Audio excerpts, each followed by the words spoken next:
India is a secular country అంటారు, ఏంటి sir meaning అది?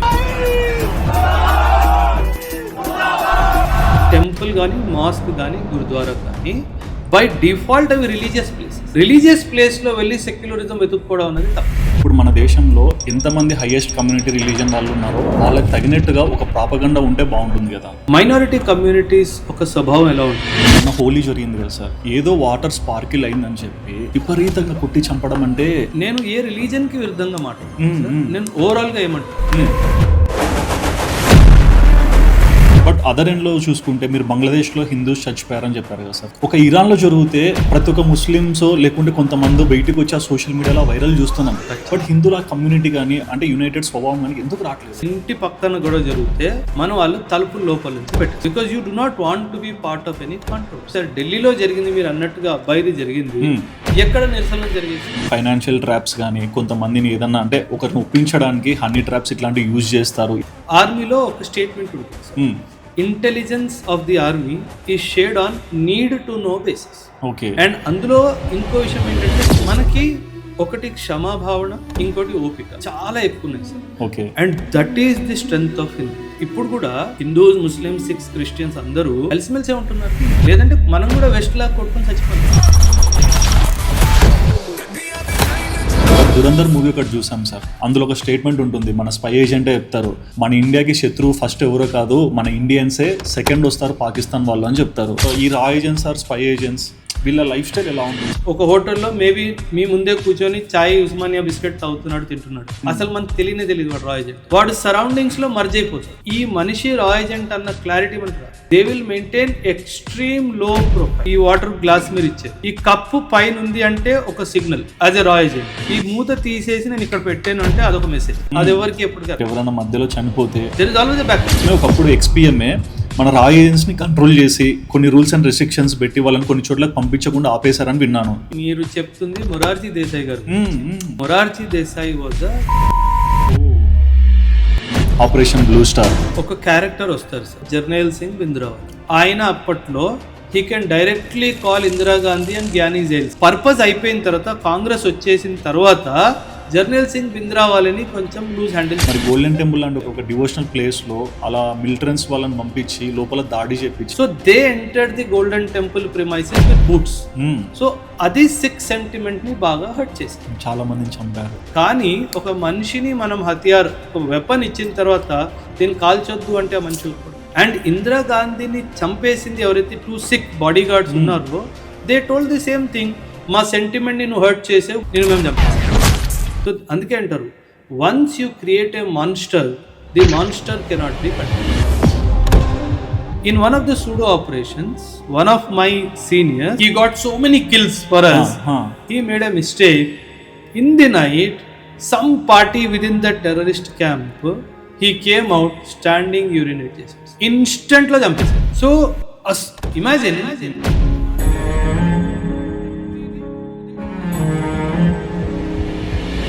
బట్ కొన్ని ఇన్సిడెంట్స్ ఉన్నాయి సార్, 26/11 అటాక్, పార్లమెంట్లో మన మీద జరిగిన attack, and Gokul Chat attack హైదరాబాద్లో. 2008 ఇన్సిడెంట్ జరిగిన తర్వాత మన ఇంటెలిజెన్స్ నెట్వర్కే మారిపోయింది. పాకిస్తాన్ మీద ఇండియాని ఎప్పుడు పూర్తిగా గెలవనివ్వరు సార్. గెలిచేస్తే వాళ్ళ strategy fail. There intention was to go deep and tell that border areas లో, బార్డర్ ఎక్కడైతే మనకి ఎల్సీ ఫెన్స్ దగ్గర ఉంటుందో, మన పోస్టుల మీద వచ్చి వాళ్ళు రాత్రులు వచ్చి తలకాయలు నరికేసుకుని తీసుకెళ్తారు. ఒక తలకాయ వాడు తీసుకెళ్తే 3 తీసుకొచ్చే బాధ్యత. నీ రిలీజన్ ఏంటి అని నేను యూనిఫామ్ లో ఉన్నప్పుడు నన్ను అడిగితే, ఆర్మీ నా రిలీజన్.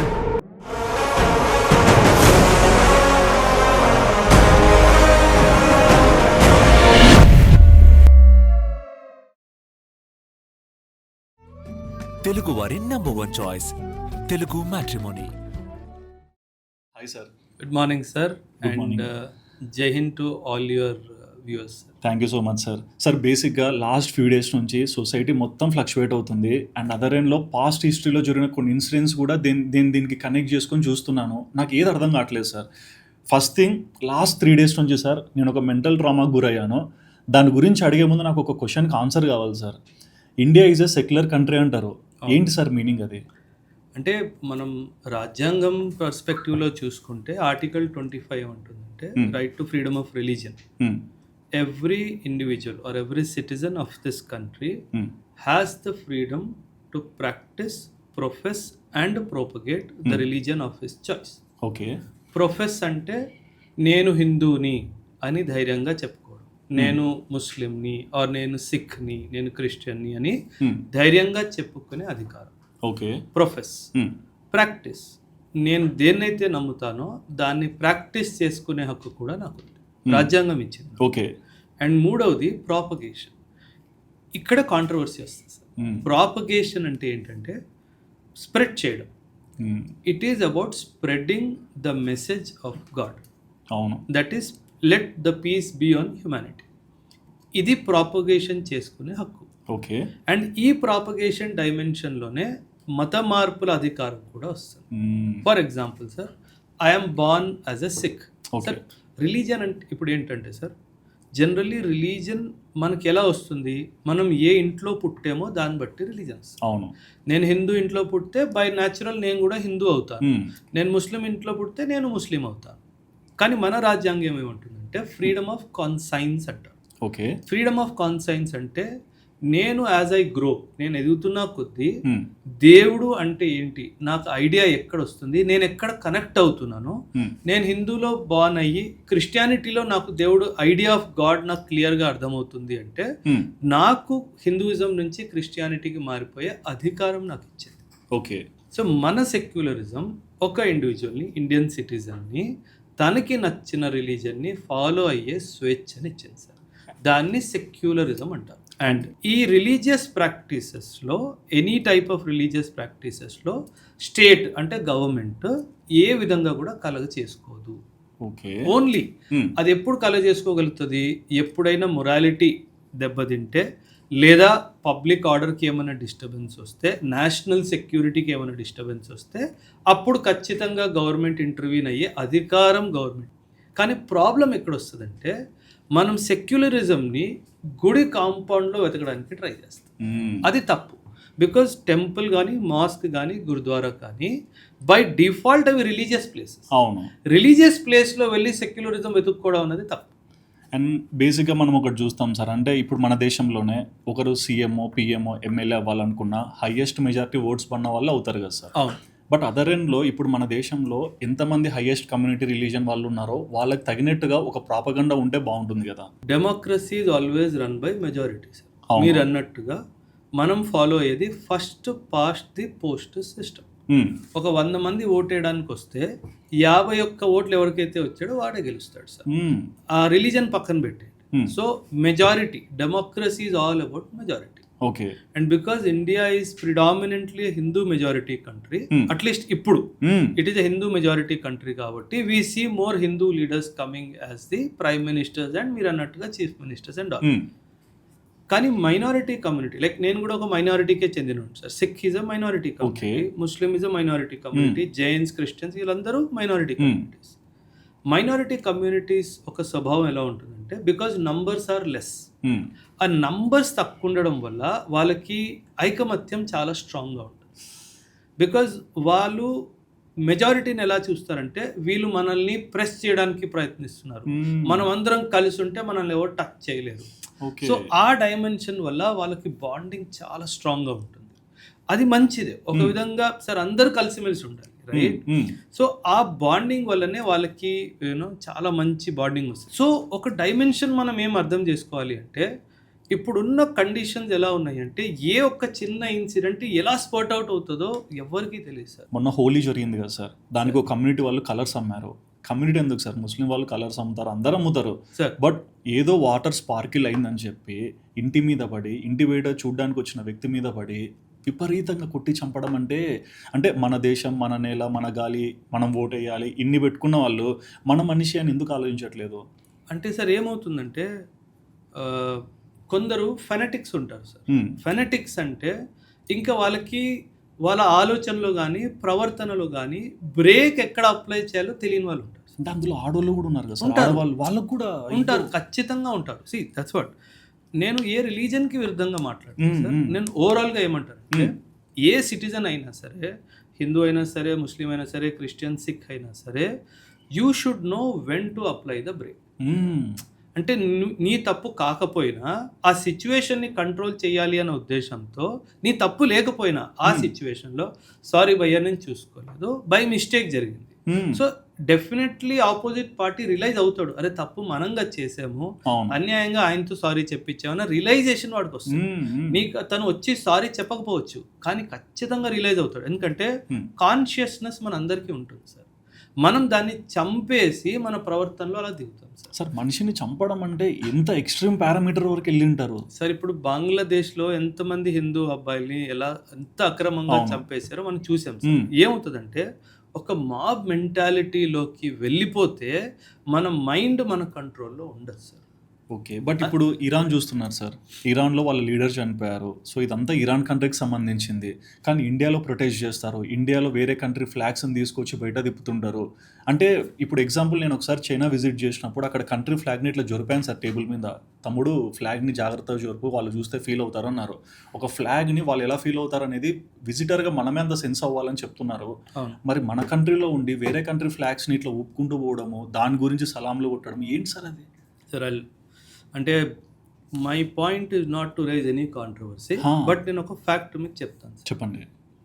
మనకి నేషనలిజం అంటే ఇండియా, ఇండియన్ బౌండరీ. కానీ ఇస్లాం బిలీఫ్ సిస్టంలో టెరిటోరియల్ నేషనలిజం అనే కాన్సెప్ట్ లేదు సార్. ఓకే, వీళ్ళు Islamic belief system or for that matter Abrahamic belief system, they do not believe in territorial nationalism. Territorial nationalism అంటే ఇప్పుడు హిందూస్కి India, కానీ ఇస్లాంకి క్రిస్టియానిటీకి ఆ డైమెన్షన్ లేదు సార్. వాళ్ళు ప్రపంచ వ్యాప్తంగా ఉన్నారు. అందుకే వాళ్ళ సాలిడారిటీ ఎలా ఉంటుందంటే ఒక ముస్లిం దేశంలో ఒక ముస్లిం లీడర్ చనిపోయినా సరే ఇండియాలో దాని గురించి ప్రొటెస్ట్ చేస్తారు సార్. ఎందుకంటే వాళ్ళకి డెఫినేషన్ ఆఫ్ నేషనలిజం మన దేశ సరిహద్దులతో ఆగిపోదు సార్. ఓకే, వాళ్ళ nationalism extends beyond Indian jurisdiction because common solidarity point is religion. And because that religion is in practice across the world, వాళ్ళ లీడర్కి ఏం జరిగినా ఖచ్చితంగా ఇక్కడ అది నిరసనలు ఖచ్చితంగా జరుగుతాయి sir. That is how the Abrahamic belief systems, ఎందుకంటే వీళ్ళు విశ్వవ్యాప్తంగా ఉన్నారు సార్. సో వాళ్ళకు అదే ఇంపార్టెంట్. బట్ అదర్ ఎండ్లో చూసుకుంటే మీరు బంగ్లాదేశ్లో హిందూస్ చచ్చిపోయారని చెప్పారు కదా సార్. చంపేశారు, చచ్చిపోయారని ఏం కాదు. బట్ ఇక్కడ ఇండియాలో ఇదే దాని మీద చాలా మంది ప్రొటెస్ట్ చేస్తారనుకుంటే వెరీ లిమిటెడ్గా అనిపించాయి. ఒక ఇరాన్లో జరిగితే ప్రతి ఒక్క ముస్లిమ్స్ లేకుంటే కొంతమంది బయటకు వచ్చి ఆ సోషల్ మీడియాలో వైరల్ చూస్తున్నాం. బట్ హిందువుల కమ్యూనిటీ కానీ ఆ యునైటెడ్ నేషన్ అంటే యునైటెడ్ స్వభావం కానీ ఎందుకు రావట్లేదు సార్? ఎలా ఉంటుంది అంటే దట్స్ వాట్ సార్, నేను స్టార్టింగ్లో మీకు చెప్పాను, మైనారిటీకి ఒక బాండింగ్ చాలా స్ట్రాంగ్. అండ్ మన ఫ్యామిలీస్లో చిన్నప్పటి నుంచి మనకి అమ్మ నాన్న ఆర్ పెద్దలు నేర్పించేది ఏంటి? గొడవల్లో పోకూడదు. ఇంటి పక్కన జరిగే గొడవ, ఇంటి పక్కన గొడవ జరిగితే మనం వాళ్ళు తలుపుల లోపల నుంచి పెట్టేసుకుంటాం, because you do not want to be part of any controversy. కానీ అక్కడ అట్లా కాదు. If your man is involved, అంటే నీ మనిషి అక్కడ ఇన్వాల్వ్డ్ ఉంటే ఖచ్చితంగా తలుపులు తెరిచి బయటకు వస్తారు. Because that is how unity is there sir. దానివల్లనే ప్రాబ్లమ్స్ అవుతుంది. అంటే స్టేట్ అడ్మినిస్ట్రేషన్ కూడా మీరు అన్నారు ఇండియాలో అక్కడ బంగ్లాదేశ్లో హిందూని చంపేస్తే ఎవరు పెద్దగా నిరసన చేయలేరు, అది చెయ్యరు సార్. ఎందుకంటే the nationalistic identity is firstly limited Indian boundary. రెండోది ఉన్నా సరే మన గవర్నమెంట్ ఉంది కదా ఇన్వాల్వ్మెంట్, వాళ్ళు డిప్లొమాటికల్గా మాట్లాడుకుంటారు. మనం ఎందుకు మన ఉద్యోగాలు వదిలేసుకొని రోడ్ల మీద తిరగాలి వేరే నేషన్కి చెందిన మనిషితో? సో హిందూయిజం ఇంకా మన మైండ్లో మన హార్ట్స్లో బియాండ్ బౌండరీ ఇంకా వెళ్ళలేదు. Maybe another 50 years down the line అవ్వచ్చేమో, కానీ because identity still limited to India. అంతెందుకు సార్, ఢిల్లీలో జరిగింది మీరు అన్నట్టుగా అబ్బాయిది జరిగింది, ఎక్కడ నిరసనలు జరిగాయి సార్? హార్డ్లీ ఎనీ స్ప్లింటర్ అటు ఇటు జరిగాయి. మళ్ళీ కోల్కతా హాస్పిటల్ ఇన్సిడెంట్ కి వచ్చిన అంటే అక్కడ వచ్చిన స్పందన వేరు, ఇక్కడ అసలు రాదు సార్. ఎందుకంటే యూనిటీకి ఆ డైమెన్షన్ లేదు, ఎందుకంటే ఆ ఫియర్ లేదు కాబట్టి. ఎందుకంటే వీఆర్ ది మెజారిటీ, సరేలే వీఆర్ మెజారిటీనో okay they will feel bad, వాళ్ళకి అది తప్పుగా అనిపిస్తుంది, కానీ they will not raise the Exactly. The problem with few communities like Hinduism and all is మనకి ఏమంటారు దాన్ని తట్టుకునే శక్తి బాగా ఎక్కువ, ఓపిక చాలా ఎక్కువ. And because that is our culture sir. Islamic invasions అయ్యాయి, పర్షియనిక్ ఇన్వేజన్స్ అయ్యాయి, British invasions, Portuguese, French invasions అన్నీ జరిగాయి. కానీ మనం ఓపికతోనే ఉన్నాం కదా సార్. అవును. ఈ రోజు కూడా we talk to them, we go to their countries, వాళ్ళని కూడా మన దగ్గర విఐపీస్ లా వాళ్ళ ఇండస్ట్రీస్ ఇక్కడ ఉన్నాయి, ఇక్కడ పోయి బట్టలు కొంటాము, సామాన్లు కొనుక్కుంటాము, అన్నీ చేస్తాం కదా సార్. మనకి ఒకటి క్షమాభావన, ఇంకోటి ఓపిక చాలా ఎక్కువ ఉన్నాయి sir. Okay. And that is the strength of Hinduism. లేదంటే మనం కూడా వెస్ట్ లా కొట్టుకొని చచ్చిపోవాలి కదా. అవును. మీరు ఇప్పుడు కూడా హిందూస్, ముస్లిమ్స్, సిక్స్, క్రిస్టియన్స్ అందరూ కలిసిమెలిసే ఉంటున్నారు కదా. Frankly speaking till 10th class వరకు యాజ్ ఎ చైల్డ్ ఆ రిలీజన్ క్వశ్చన్ మైండ్లోనే రాలేదు సార్. Same thing sir. నాకు ఈ రోజు తెలుస్తుంది ప్రొటెస్ట్లు చేస్తారు ఇట్లా అని. ఒకప్పుడు ఏదో 26 బెలూన్ అటాక్స్ ఇట్లాంటి న్యూస్ చూసి ఒక ఇట్లా జరుగుతుంది అనుకునేవాడిని. అంతే బికాస్ ఆ టాలరెన్స్ లిమిట్స్ హిందూయిజంలో చాలా బాగున్నాయి, చాలా డీప్గా అండ్ స్ట్రాంగ్గా ఉన్నాయి. అండ్ ఫ్రాంక్లీ స్పీకింగ్ సార్, అదే మనల్ని కాపాడుతుంది. అండ్ రీసెంట్ డేస్ నుంచి కూడా చూస్తే సార్, యూఎస్ కానీ చైనా కానీ ఆ కమ్యూనిటీ, ముస్లిం కమ్యూనిటీ అక్కడ ఉండకూడదు, సో మీరు ఉండొచ్చు బట్ ఇక్కడ అది ఎలాబరేట్ చేయలేము, we want to stop this అని ఒక డెసిషన్ తీసుకుంటున్నారు కదా. సో ఈ ప్రభావం ఎంతవరకు కరెక్ట్ అంటారు? అది మన దగ్గర కుదరదు సార్. బికాజ్ మన రాజ్యాంగం ప్రతి ఒక్క పౌరుడికి రైట్ టు రిలీజన్ ఇచ్చింది. ఓకే. రైట్ టు రిలీజన్ సెలెక్టివ్గా ఇవ్వలేదు, ప్రతి ఒక్క పౌరుడికి ఇచ్చింది. కాబట్టి everybody has a right to survive. కాకపోతే ఒక విషయం, ఒక కాన్సెప్ట్ వస్తుంది, దాన్ని ఎసెన్షియల్ రిలీజియస్ ప్రాక్టీస్ అంటారు. Like for example, for 6 turban వేసుకోవడం is our essential religious practice. 5 Ks ఉంటాయి మాకు, కేష్, గంగా, కచ్చా, కడ అండ్ కృపాన్ నేను ఇప్పుడు కూడా నా దగ్గర. Okay. Because the constitution has given me that right, because ఈ ప్రాక్టీసెస్ని basic practices of the religion అని చెప్పారు. కాబట్టి హిజాబ్ కాంట్రవర్సీ కూడా జరిగింది. Because wearing of hijab is not compulsory in Islam, it is an optional. So it is not an essential religious practice కాదు అది. అందుకే కేరళలో అండ్ కర్ణాటకలో ఆ ఇష్యూస్ జరిగాయి. So that is what when school ఆ అమ్మాయిని హిజాబ్ తీసేస్తావా, అడ్మిషన్ క్యాన్సిల్ చేయనా అంటే వాళ్ళు కోర్టుకి వెళ్ళినా సరే కోర్టు ఒకటే మాట చెప్తుంది, is wearing of hijab and essential religious practice. వాళ్ళు ఎస్ అంటే ప్రతి ఒక్కరు వేసుకోవాలి, అవును, నో అంటే ఆప్షనల్. ఒకవేళ any institution can stop, it will stop. So ఆ ఎసెన్షియల్ రిలీజియస్ ప్రాక్టీసెస్ని చాలా క్లియర్గా డిఫైన్ చేసేసారు. కాబట్టి now things are going in fine. Okay. ఇప్పుడు ఈ ప్రజెంట్ మూమెంట్లో ఎందుకు ఆ కమ్యూనిటీ ఎక్కువ రెస్పాన్స్ ఇస్తుంది ఆర్ స్పందిస్తుంది అంటే, ఒకవైపు ట్రిపుల్ తలాక్ ఆపేసింది సార్. సో దానివల్ల ఆ కమ్యూనిటీ ఫెల్ట్ అఫెండెడ్, మమ్మల్ని టార్గెట్ చేస్తున్నారు. సో వాట్ హ్యాపన్స్ ఈజ్ అవన్నీ మైండ్లో ఉంటాయి, అండ్ ఇమీడియట్గా ఏమైనా జరిగితే అదంతా కంబైన్డ్ అయ్యి రోడ్డు మీద కనిపిస్తుంది. సో దట్ ఈస్ వై ఆ ఎజిటేషన్స్ అన్నది చాలా ఎక్కువగా ఉంటాయి. If you expect Islamic believers to limit వాళ్ళ నేషనలిజంని ఇండియాకే పరిమితం చేసుకోవాలంటే అది ఎన్నటికీ జరగదు సార్. ఈ భూమి ఉన్నంత వరకు అది జరగదు సార్. బికాస్ ఇస్లామిక్ బిలీఫ్ సిస్టమ్ని వాళ్ళు టెరిటోరియల్ బౌండరీకి కన్ఫైన్ చేయరు సార్. ఎక్కడున్నా సరే నువ్వు నా సహోదరుడు, ఆ డైమెన్షన్ ఉంటుంది. సో అది రైటా రాంగా అన్నది ఇంకా అది డిబేట్. మన కంట్రీ ఎలాంటిదో దాన్ని బట్టి. ఇప్పుడు చైనాలో ఉయిగూర్స్ ఉన్నారు sir. Uyghurs are also Muslims. వాళ్ళని ఏమంటారు, క్యాంప్స్లో పెట్టి నిలువుగా నరికేస్తున్నారు సార్, నిలువుగా నరికేస్తున్నారు. All adult males of Uyghurs are in detention camps in China. Xinjiang ప్రావిన్స్లో డిటెన్షన్ క్యాంప్స్ ఉన్నాయి. పాకిస్తాన్ ఏనాడైనా నోరు తెరిసిందా సార్? ఇన్ని అరబ్ కంట్రీస్, సౌదీ కానీ, కువైత్ కానీ, బహ్రెయిన్ కానీ, యుఏఈ కానీ, ఇరాన్, ఇరాక్ కానీ ఏ రోజు నోరు తెరవలేదు సార్.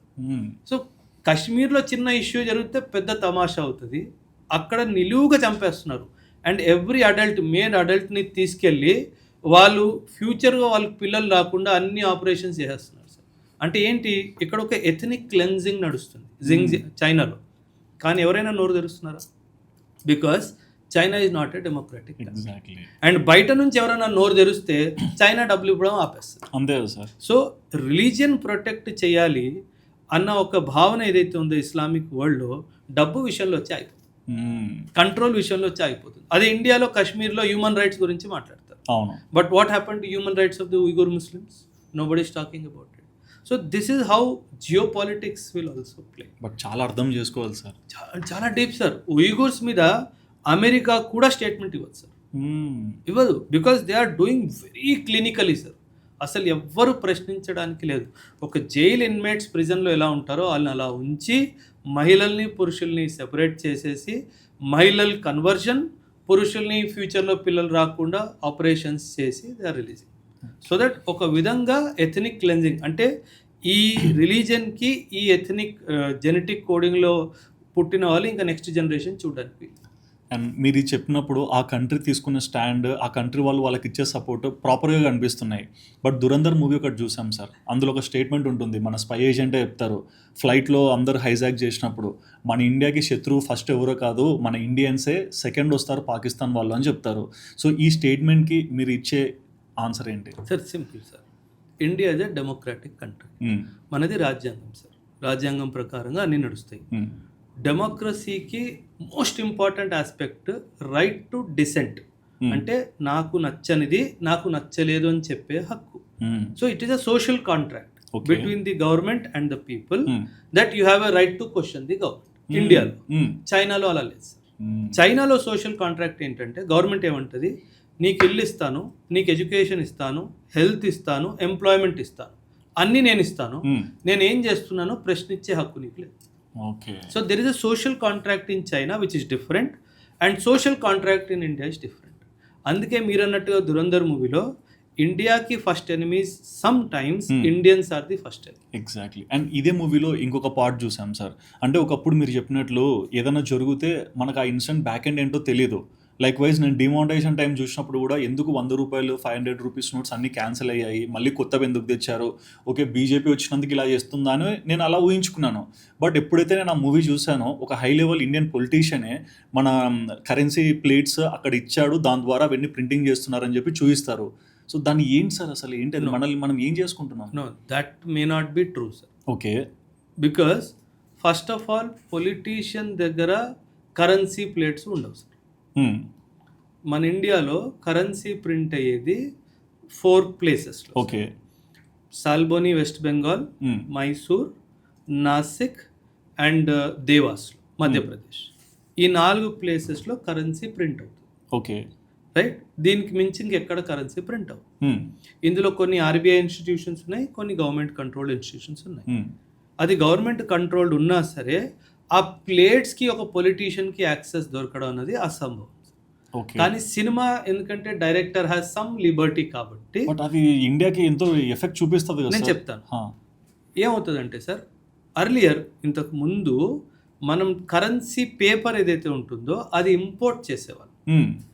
ఏదైనా ఫేక్ కరెన్సీ బిగ్గెస్ట్ థింగ్ ఏంటంటే కామన్ పేపర్. అవును. దాన్ని ఎఫ్ఐసి అని అంటారు, ఫేక్ ఇండియన్ కరెన్సీ నోట్, ఎఫ్ఐసి అని అంటారు.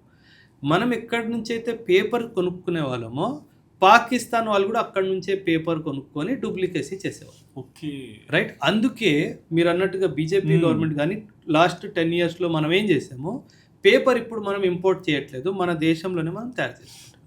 సో దానివల్ల కూడా ఎఫ్ఐసిఎన్ వాట్ యు కాల్ పర్సంటేజ్ బాగా తగ్గిపోయింది. అదే కాకుండా ఒక నోట్లో కొన్ని సెక్యూరిటీ ఫీచర్స్ ఉంటాయి, ఆ సెక్యూరిటీ ఫీచర్స్ని కూడా మనం పెంచేసాం. సో దానివల్ల ఫేక్ నోట్ తయారు చేయడం అనేది బాగా పడిపోయింది. ఓకే. అండ్ డిమానిటైజేషన్ విషయానికి వచ్చేస్తే, ఎందుకంటే పాత పేపర్ని వాడి పాకిస్తాన్ వాళ్ళు చాలా నోట్స్ ప్రింట్ చేసేయడం వల్ల ఈ మనీని వాళ్ళు టెర్రరిస్ట్ ఫండింగ్కి వాడుకునేవారు. సో మనం 2014లో మోడీ ప్రభుత్వం వచ్చినప్పుడు వీళ్ళు ఏం డిసైడ్ చేశారంటే చాలా టెర్రరిజం ఫండింగ్ జరుగుతుంది, ఈ ఫండింగ్ ఆపాలంటే అసలు ఆ నోటు చెల్లదు అని చెప్పారు. ఓకే. అందుకు మొత్తం కలర్స్ తో సహా మార్చేశారు. Everything. First most important is paper మారిపోయింది, అండ్ తర్వాత సెక్యూరిటీ ఫీచర్స్ మారిపోయినాయి. సో ఏమవుతుంది, ఇప్పుడు ఒక టెర్రరిస్ట్ ఆర్గనైజేషన్ దగ్గర పాకిస్తాన్ కానీ సౌదీ కానీ ఒక 100 కోట్లు ఇచ్చింది అనుకోండి, ఆ 100 కోట్లు జీరో వాల్యూ అయిపోయింది. అంతే కదా సార్. సో ఆ 100 కోట్లు మళ్ళీ వాళ్ళ దగ్గర తిరిగి రావాలంటే ఫస్ట్ మనం నోట్స్ రిలీజ్ చేయాలి, వాళ్ళు దాన్ని కాపీ చేయడానికి ప్రయత్నం చేయాలి. ఇప్పుడు కాపీ చాలా డిఫికల్ట్ అయిపోయింది, ఎందుకంటే పేపర్ ఇండియా ప్రొడ్యూస్ చేస్తుంది. అవును. ఒకవేళ కామన్ సప్లయర్ ఉంటే నేను అక్కడికి వెళ్ళి పేపర్ తెచ్చుకున్నాను, సెక్యూరిటీ ఫీచర్స్ పక్కన పెట్టి. సో పేపర్స్ అన్కామన్ అయిపోవడం వల్ల ఏమవుతుంది, వాళ్ళకి ఫండింగ్ అయిపోతుంది. ఓకే.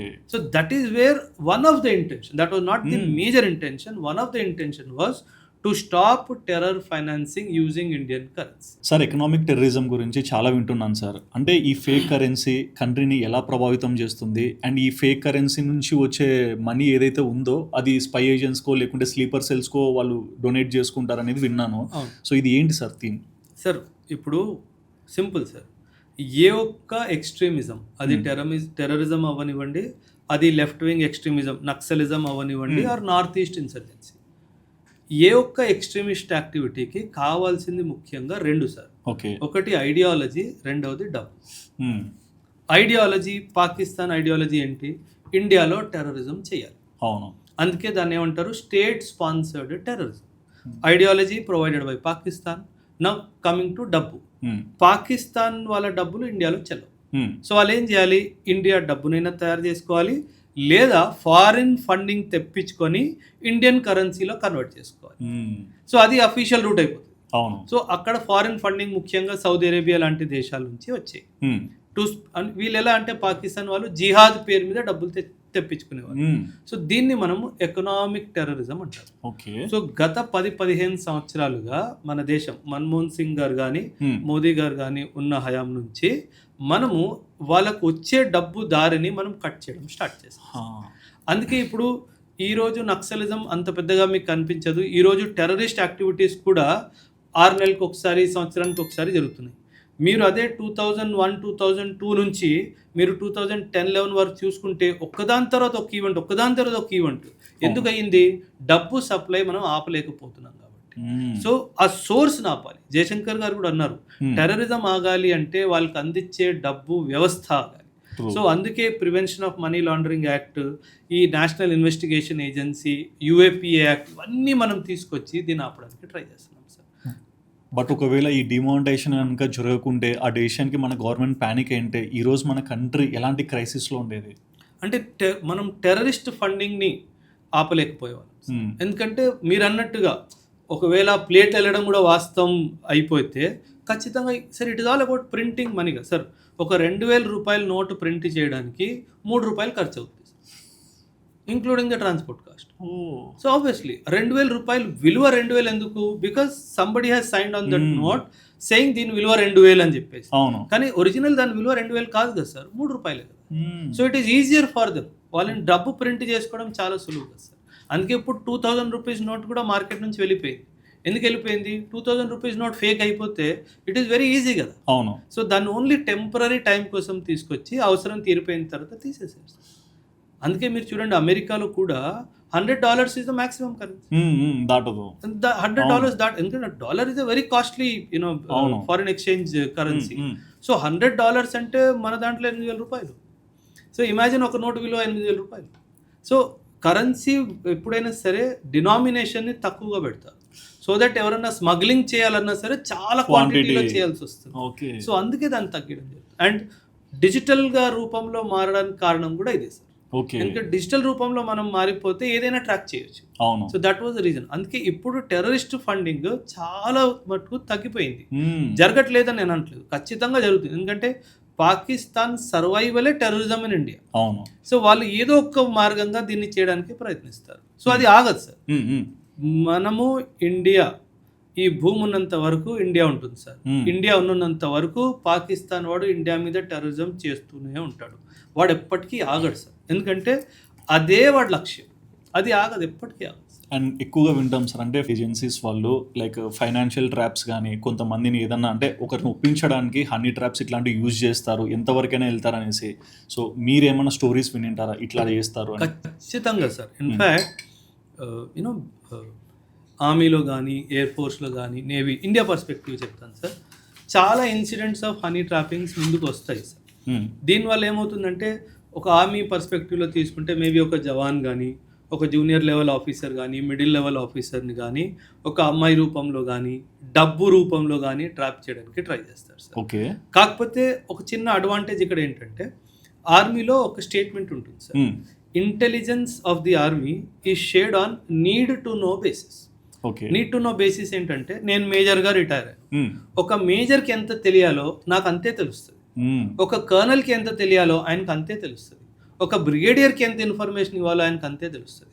సో ఒక మేజర్ని వాళ్ళు ట్రాప్ చేసుకున్నా సరే నేను పెద్ద ఇన్ఫర్మేషన్ ఇవ్వలేను, ఎందుకంటే నాకు ఓన్లీ లిమిటెడ్ ఇన్ఫర్మేషనే ఉంటుంది. ఓకే, వెళ్ళి ఆ పోస్ట్ మీద కబ్జా చేయి. ఆ పోస్ట్ని కబ్జా చేయాల్సిన అవసరం ఏమొచ్చింది, ప్లాన్ ఏంటి నాకు తెలియదు. మేబీ ఒక మేజర్ జనరల్కో లెఫ్టినెంట్ జనరల్కో ఆ ప్లాన్ తెలిసి ఉంటుంది. సో దట్ ఈస్ హౌ ఆర్మీలో మీరు సీనియర్ అవుతున్న కొద్దీ మీ మీద చాలా నిఘా ఉంటుంది సార్. అండ్ అందులో ఇంకో విషయం ఏంటంటే మీరు ఏ పోస్ట్లో కూర్చున్నారు, ర్యాంక్ కాదు, ఏ సీట్లో కూర్చున్నారు, ఏ పని చేస్తున్నారు, దాన్ని బట్టి కూడా army officers, navy, air force officer, intelligence officers అయినా సరే వాళ్ళ మీద కూడా నిఘా ఉంటుంది. దీన్ని డబుల్ క్రాసింగ్ అంటారు. ఇప్పుడు నేనే రా ఏజెంట్ అనుకోండి సార్, నా మీద రా వాళ్ళు ఇంకో ఏజెంట్ని పెడతాడు, వీడు ఎవరిని కలుస్తున్నాడు, ఎవరితో మాట్లాడుతున్నాడు, అండ్ వాడు నన్ను కరెక్ట్గా చెక్ చేస్తున్నాడో లేదని వాడి మీద ఒకటి పెడతారు. So it is all double crossing. అప్పుడే కదా కరెక్ట్ ఉందా ఇన్ఫర్మేషన్ లేదా అని చెప్పేసి. సో ఇంటెలిజెన్స్ వరల్డ్ అనేది, ఆర్మీ వరల్డ్ అనేది చాలా secret world sir. Family members కూడా నేను బయటికి వెళ్తున్నాను, ఎక్కడికి వెళ్తున్నాను చెప్పడానికి వీళ్ళే.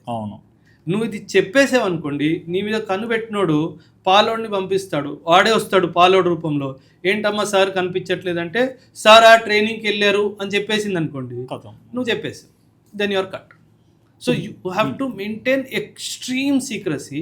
మీ ఫ్యామిలీ మెంబర్స్కి నువ్వు చెప్పడానికి వీలేదు, అసలు నువ్వు ఎవరో కూడా చెప్పడానికి వీలేదు ఇంటెలిజెన్స్ వరల్డ్లో అయితే. నేను గవర్నమెంట్ సర్వెంట్ అంతే. బట్ రా ఏజెంట్స్ని అంటే ఇంత బాగా గమనిస్తుంటారు కదా సార్, మరి సెలెక్షన్ ఎలా చేసుకుంటారు? అంటే జస్ట్ ఎగ్జామ్ పెట్టి సెలెక్ట్ చేసుకోవడమేనా, ఏదైనా ఉంటుందా? ఒక్క అబ్బాయి ఆర్ ఒక అమ్మాయి రాలో జాయిన్ అయింది అంటే తను కోరుకుంది కాబట్టి జాయిన్ అవ్వచ్చు సార్. ఓకే, రా తన్ని సెలెక్ట్ చేసుకుంది కాబట్టి. అంటే ఎలా అంటే మనం అనుకుంటాం నేను రాకి అప్లై చేసానని, కానీ రాయే నీ చేతులతో అప్లై చేస్తుంది. They will track you for almost 5-6 years before you are picked up. నిన్ను తీసుకునే ముందు 5-6 years నిన్ను ఫాలో చేస్తారు. నీకు ఎలాంటి అలవాట్లు ఉన్నాయి, మంచి అలవాట్లు, చెడ్డ అలవాట్లు. ఒక ఫ్యాక్టర్ సార్, రా ఎప్పుడైనా సరే ఒక ఇన్ఫర్మేషన్ని నీ దగ్గర పెట్టుకుంటున్నావా, అందరితో షేర్ చేస్తున్నావు, ఇది ఒక క్వాలిటీ సార్. ఓకే, ఒకవేళ you are a person who will keep information, ఎవరికి చెప్పకుండా వాళ్ళు ఏం చేస్తారంటే ఒక ఇన్ఫర్మేషన్ నీ దగ్గర పంపిస్తారు.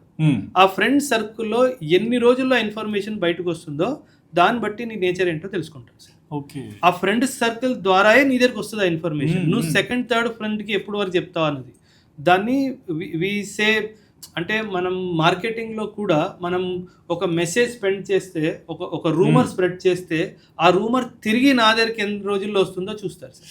సో రా ఏజెంట్స్ కూడా అలాగే చేస్తారు. ఒకవేళ ఆ ఇన్ఫర్మేషన్ అసలు తిరిగి రాలేదు అనుకోండి, then you are the best guy for the రా. అంటే ఒక ఇన్ఫర్మేషన్ ని అబ్జర్వ్ చేసుకోవాలి, ఎవరితో షేర్ చేసుకోవడానికి వీళ్ళు. ఇలాంటి స్వభావం ఉన్న పిల్లలు they will do exceptionally well in the intelligence agencies. కానీ నువ్వు ఒక చిన్న మెసేజ్ రాగానే ఫార్వర్డ్లు కొట్టుకుంటా కూర్చున్నావు అనుకో, then you are not meant for intelligence. Exactly, అంటే ఫిట్ అవ్వలేదు అసలు, ఫిట్ అవ్వవు. అండ్ కొన్ని వీక్నెసెస్, డబ్బు వీక్నెస్ ఏమైనా ఉందా, అమ్మాయిల వీక్నెసెస్ ఏమైనా ఉందా, ఇంకేదైనా వీక్నెస్ ఉందా, ఇదంతా ఐడెంటిఫై చేస్తారు. చేసిన తర్వాత సెలెక్షన్ అవుతుంది. సెలెక్షన్ అయిన తర్వాత ఎలాంగేటెడ్ ట్రైనింగ్. ఆ ట్రైనింగ్ 1-2 నెలల్లో కాదు, it continues for long period. మీరు ఆపరేషన్కి వెళ్ళాలి అంటే ఖచ్చితంగా నిన్ను ఐడెంటిఫై, నీ ట్రైనింగ్లో నీ అబ్జర్వేషన్, ఇదంతా almost 7-8 years gap sir. You are a prospective రా ఏజెంట్ నుంచి నువ్వు ఆపరేషన్కి వెళ్ళాలి, దీని మధ్యలో గ్యాప్ 8 years వస్తుంది. బట్ అంటే ఒక రాయల్ని సెలెక్ట్ చేయాలంటే ఇన్ని రూల్స్ ఉంటాయి, వాళ్ళ డిసిప్లైన్, వాళ్ళ మీద కంట్రోల్ అన్నీ చూస్తారు కదా సార్. బట్ మన హిస్టరీలోనే ఒకటి జరిగింది, అంటే న్యూస్ విన్నాను సార్, మన పిఎంఏ ఒకప్పుడు ఎక్స్పిఎంఏ మన రా ఏజెంట్స్ని కంట్రోల్ చేసి కొన్ని రూల్స్ అండ్ రెస్ట్రిక్షన్స్ పెట్టి వాళ్ళని కొన్ని చోట్లకి పంపించకుండా ఆపేశారని విన్నాను. ఎందుకు ఇలాంటివి జరుగుతుంటాయి? ఎలా ఉంటుందండి సార్, మీరు చెప్తుంది Morarji Desai garu sir. Morarji Desai was a గాంధీవాది. Okay, at the end of the day ఈ రా ఏజెంట్స్ చేస్తున్న పని ఏంటి sir? It is getting information about the enemy. ఒక విధంగా చూసుకుంటే violence perspective. Gandhi is a అహింసావాది, non violence. So Morarji Desai because he was a staunch believer of Gandhi, ఇవన్నీ మనకు అవసరమా? కలిసి ఉందాం కదా పక్కింటి వాళ్ళతోటి, పాకిస్తాన్ వాళ్ళతోటి. అండ్ ఇన్ఫ్యాక్ట్ అక్కడ వేరే ఎదురుగా చూసుకుంటే పాకిస్తాన్ జియావుల్ హక్ ప్రెసిడెంట్, ఆయన ఏంటంటే మొరార్జీ దేశాయ్ గారిని మాటల్లో పెట్టి, because he's a defence person, okay, ఆయన సైకలాజికల్ ఎలా కంట్రోల్ చేసుకోవాలో ఎనిమిని ఆయన తెలుసు. ఈయన పాపం గాంధీవాది. సో ఆయన ఎలాంటి క్వశ్చన్స్ అంటే, అచ్చా దేశాయి సాబ్ ఏ బతాయియే, గౌమూత్ర సుబహ పీనా चाहिए कि शाम में पीना चाहिए. సో సో గౌమూత్రం పొద్దున్న తాగాల రాత్రి రాత్రి తాగాల తాగాలి. అని ఆయన అడుగుతాడు. హా, సో ఈయన ఎగ్జైట్ అయిపోయి అరే he's asking about my aspect అని చెప్పి ఒక్కొక్కటి స్టార్ట్ చేయడం మాట్లాడడం స్టార్ట్ చేశాడు. ఒక రోజు ఫైనల్ గా కహూతా అనేది ఒక న్యూక్లియర్ ప్లాంట్ వాళ్ళది, న్యూక్లియర్ రీసెర్చ్ స్టేషన్ కహూతా అని చెప్పి. ఓకే, మొరార్జీ దేశాయ్ గారు ఒక స్టేట్మెంట్ ఇచ్చారు, మీరు కహూతాలో ఏం చేస్తున్నారో నాకు తెలుసు. ఓ, అంటే ఒక చాలా పెద్ద information leak, secret information leak మరెవరో కాదు ప్రైమ్ మినిస్టర్తో జరిపి. సో అప్పుడు జియావుల్లాహ్ ఏం చేస్తాడు, కూర్చోడు కదా, then he will understand okay India knows what is happening in Kahuta, start tracking. Okay, అలా మన చాలా మంది ఇంటెలిజెన్స్ ఏజెంట్స్ ఆ ఒక్క మిస్టేక్ వల్ల ఎంతో మంది చనిపోయారు, బికాజ్ ఒక్కొక్క చైన్ పట్టుకుంటారు. అండ్ ఇన్ఫాక్ట్ ఆ కహూతా ఆపరేషన్లోనే అజిత్ దోవల్ గారు ఒక చిన్న ఆపరేషన్ చేశారు, అది కరెక్ట్ అక్కడే జరుగుతుందా లేదా అన్నది. సో ఇలా చాలా ప్రాబ్లమ్స్ వస్తాయి. అందుకే బలూచిస్తాన్ విషయంలో కూడా వి మెయింటైన్డ్ కంప్లీట్ సైలెన్స్. మనం ఏం ఇప్పటికి కూడాను it is not clear to anybody. ఒక్కసారి మోదీ గారు చెప్పారు బలూచిస్తాన్ మే క్యా హో రా హై హమ్కో మాలూమ్ హై అన్నట్టుగా. So other than that none of our prime ministers or government officials ఎప్పటికి కూడా బలూచిస్తాన్ గురించి ఓపెన్గా మాట్లాడారు. ఎందుకంటే మనం ఏం చేస్తాం, ఇండియా ఎప్పుడైనా సరే ఇండియా మన దేశము ఇంటెలిజెన్స్ విషయంలో అస్సలు చుప్ నోర్ బంద్, అస్సలు మాట్లాడరు. మనం అమెరికాతో మాట్లాడుతున్నామా, ఇజ్రాయెల్, ఇప్పుడు ఇరాన్లో ఇంత జరుగుతుంది సార్, పెద్ద స్టేట్మెంట్స్ రావు, ఒకటే స్టేట్మెంట్ వస్తుంది శాంతిని పాటించండి. బట్ డెఫినెట్లీ ఇండియాకి చెందిన ఏజెంట్స్ ఎవరైతే ఇరాన్లో ఉన్నారో minute to minute, hour to hour information ఇండియాకి పంపిస్తారు సార్. బట్ ఇప్పుడు రా ఏజెంట్స్ ఒక రకంగా ఉంటారు, బట్ ఇలా స్పై ఏజెంట్స్ ని సెలెక్ట్ చేసి వేరే కంట్రీస్ కి పంపిస్తారు. రా ఏజెంట్సే, రా ఏజెంట్స్. ఓకే, బట్ ఈ రా ఏజెంట్స్ ఆర్ స్పై ఏజెంట్స్ వీళ్ళ లైఫ్ స్టైల్ ఎలా ఉంటుంది సార్? అంటే మేము సినిమాల్లో చూసి హీరోయిక్ గా చూడాలా, లేకుంటే రియాలిటీలో వీళ్ళు ఎలాంటి లైఫ్ లీడ్ చేస్తారు? ఫ్రాంక్లీ స్పీకింగ్ ఇప్పుడు మీ స్టూడియోలో కూడా రా ఏజెంట్ ఉండొచ్చు. Okay, they will be very simple people. రా ఏజెంట్ అనగానే రేవన్ గ్లాసెస్ పెట్టుకొని చేతిలో వెపన్ పెట్టుకొని ఇదంతా సినిమాటిక్స్. అవును, మనం టైగర్ జిందా హే, సల్మాన్ ఖాన్ మూవీ అవన్నీ చూసాం కదా సార్, ఇదంతా గ్లోరిఫికేషన్. ఓకే, కానీ ఒక రా ఏజెంట్ చాలా సింపుల్ మనిషిలా ఉంటాడు సార్. ఒక హోటల్లో మేబీ మీ ముందే కూర్చొని చాయ్ ఉస్మానియా బిస్కెట్ తాగుతున్నాడు, తింటున్నాడు, అసలు మీకు అర్థమే కాదు. అక్కడ పని చేస్తుండొచ్చు కూడా. హీజ్ రా ఏజెంట్, హీ మేబీ వాడు యూటెన్సిల్స్ క్లీన్ చేస్తున్నాడేమో, అసలు మనకు తెలియదు వాడు రా ఏజెంట్ అని చెప్పేసి. So they will maintain extreme లో ప్రొఫైల్. ఓకే, వాడు సరౌండింగ్స్ లో మర్జ్ అయిపోతాడు, అంటే స్టాండ్ అవుట్ అవ్వడు. అసలు ఈ మనిషి రా ఏజెంట్ అన్న క్లారిటీ మనకు రాదు. Maybe he's a doctor running a dispensary, ఫ్రీగా మెడిసిన్స్ ఇస్తున్నాడు, అసలు ఈయన రా ఏజెంట్ అన్న క్లారిటీ మీకు రాదు. బట్ ఈ రా ఏజెంట్స్ కి సపోర్ట్ ఎలా ఉంటుంది సార్ గవర్నమెంట్ నుంచి? ఇన్ వాట్ సెన్స్ అంటే ఏ రకంగా, అంటే వాళ్ళ వేరే కంట్రీలో ఉన్నారు, అక్కడ ఏమైనా జరగవచ్చు, ఆ రోజు ఉండొచ్చు, నెక్స్ట్ డే చనిపోవచ్చు. సార్ రా ఏజెంట్స్ ఆపరేట్ చేస్తున్నప్పుడు వాళ్ళకి ప్రొటెక్షన్ నెట్ ఉంటుంది, వాళ్ళకి కవరింగ్ నెట్ కూడా ఉంటుంది. Okay, because he's in difficult zone. అవును, ఆ జోన్ లో ఉన్నప్పుడు ఏమైనా తన మీద అటాక్ జరగబోతుందా అన్న డైమెన్షన్ లో ఒక కవర్ ఉంటుంది. ఓకే, ఆ cover will come and save if at all something goes wrong. ఆ కవర్ ని కూడా కవర్ చేసే కవర్ కూడా ఉంటుంది. Okay, so it is not individual, నాకు పాస్పోర్ట్ ఇచ్చి నాకు టికెట్ ఇచ్చి అటు వెళ్ళిపో అని కాదు, it is a complete network. అందుకే ఒక్కడు దొరికిపోతే అందరు దొరికిపోతారు. సో దట్ ఈస్ వై చాలా సీక్రసీ మెయింటైన్ చేయాలి sir. And not necessarily Indian సిటిజన్నే మనం రా ఏజెంట్లా తయారు చేసి పంపించడం, ఆ దేశంలోనే ఒకటిని పట్టుకొని డబ్బు ఆశ ఉన్నోడో ఇంకేదైనా ఆశ ఉన్నోడు పట్టుకొని we can convert him also as రా ఏజెంట్. సో మనం చెప్తున్నాను కదా సార్, మనం అనుకున్నంత సినిమాటిక్గా ఉండదు అండ్ మనం అనుకున్నంత ఈజీగా కూడా ఉంటుంది సార్. అండ్ ఇన్ కేస్ ఇప్పుడు వీళ్ళు పంపించిన ఏజెంట్ ఎవరైనా మధ్యలో చనిపోతే ఆ బ్రిడ్జ్ కంటిన్యూ చేయడానికి సో ఇంకొక ప్లాన్ ఉంటుందా? చైన్ ఉంటుంది. Okay, there is always a backup sir. Gap వదలడానికి వీళ్ళు, there is always a backup. ఇండియాలో ఏంటంటే మనము ఇంటెలిజెన్స్కి చెందిన, ఆర్మీకి చెందిన ఏ ఇన్ఫర్మేషన్ని మనం డీక్లాసిఫై చేయం, ఎప్పటికీ దాన్ని బయట తీసుకురాము సార్. అందుకే అసలు ఏం జరుగుతుందో తెలియదు. ఇప్పుడు నాది ఈ వాటర్ గ్లాస్ మీరు ఇచ్చారు, ఈ కప్పు పైన ఉంది అంటే ఒక సిగ్నల్ యాజ్ ఎ రా ఏజెంట్. ఈ మూత తీసేసి నేను ఇక్కడ పెట్టాను అంటే అదొక message, it is a message. For example నేను ఐఎమ్ ఏ రా agent, your camera man is also రా ఏజెంట్. నాకు థ్రెట్ కనిపించింది, నేను ముందే చెప్తాను, నేను ఇది తీసి ఇలా పెట్టానంటే థ్రెట్ ఉంది, జారిపోవాలి, అంతే. Symbolic. For a common man, అరే వీడు గ్లాస్ మీద నుంచి మూత తీసి ఎందుకో పక్కన పెట్టు, అది ఎవరికి ఎప్పటికీ అర్థం. అవును. సో ఈ సిగ్నలింగ్ అనేది దీన్ని నాన్ వర్బల్ సిగ్నలింగ్ అంటారు సార్. ఏ మెసేజ్ లేదు, వాడు ఇషారా చేయలేదు, కళ్ళతో కూడా ఏం చెప్పాలా, వాడు తాగుతూ సిగరెట్ స్మోక్ చేస్తూ తీసిలా పెడతాడు అంతే. So time for him to leave. Okay. Or నేను ఒక కలర్ కాంబినేషన్ రెడ్ షర్ట్ వేసుకొని వస్తున్నవాడు అని చెప్తా. So I will have a code. If I put 4 fingers like this it is red. Okay. If I put 5 fingers like this it is yellow. ఇది మీకు కానీ ఇంకెవరికి కానీ అర్థం కాదు. They will have their own signalling. Exactly. They will have their own signal. But like అంటే పాకిస్తాన్ లాంటి ఒక కంట్రీని మొన్న చూసినప్పుడు కూడా ఒక ఆర్మీనే అక్కడ ఎవరు రూల్ చేయాలని డిసైడ్ చేస్తుందని విన్నాను. బట్ ఇండియా లాంటి ఒక కంట్రీలో ఒక ఆర్మీ ఏం చేయాలన్నా సరే పైనుంచి గవర్నమెంట్ ప్రెషర్ ఉంటుందని తెలిసింది. సో ఇది ఎలా ప్లే అవుతుంటుంది సార్? అంటే ఒక ఆర్మీ పర్సన్ గా మీరు గవర్నమెంట్ అండర్లో చేయాలి, దేశం కోసం కాదు, కొన్నిసార్లు వాళ్ళ మాట వినాల్సి వస్తుందంటే. India is a democratic country sir. Pakistan is not a democratic. అవును. It is a semi military ruled country. ఇప్పుడు ఇండియా సార్ ప్రైమ్ మినిస్టర్ ఒక ఈవెంట్కి వస్తున్నారు. ఆయన వచ్చే ముందే మీరు గమనిస్తే సార్ రిపబ్లిక్ డే ఈవెంట్ అనుకో, ఆయన వచ్చే ముందే 3 army chiefs, army, air force, navy chief లైన్లో నిల్చొని ఉంటారు. ఓకే. సో మనం ఏదైతే ఆర్డర్ ఆఫ్ ప్రిసిడెన్స్ అంటాం, హైరార్కీ ఉందో, ఈ ముగ్గురికి పైన ప్రైమ్ మినిస్టర్ ఉన్నాడు. అదే ప్రెసిడెంట్ మేడం రాబోతుంది అంటే వీళ్ళు ముగ్గురు పక్కన ప్రైమ్ మినిస్టర్ కూడా కనిపిస్తారు. బికాజ్ ఈ హైరార్కీలో president is the higher most. అవును. So India being a democratic country, prime minister or the vice president, in fact army is under the direct control of the president, because the president is the supreme commander of the armed force. అవును. కాకపోతే for functional purposes prime minister మధ్యలోకి వస్తాడు, but army orders తీసుకునేది from the president. So ఇదంతా మనం ఎందుకు రాసుకున్నామంటే because we are a democratic country. అందుకే ఇప్పటి వరకు ఇండియాలో మిలిటరీ కూ జరగలేదు. మిలిటరీ టేక్ ఓవర్ చేస్తారు కదా, ఎలాగైతే ప్రెసిడెంట్ ముషరఫ్ టేక్ ఓవర్ చేశారో అది మన భారతదేశంలో జరగదు సార్. ఎందుకు జరగదంటే మన హైరార్కీస్ చాలా బ్యూటిఫుల్ గా సెట్ ఉన్నాయి, అండ్ అది జరగకూడదు కూడా సార్.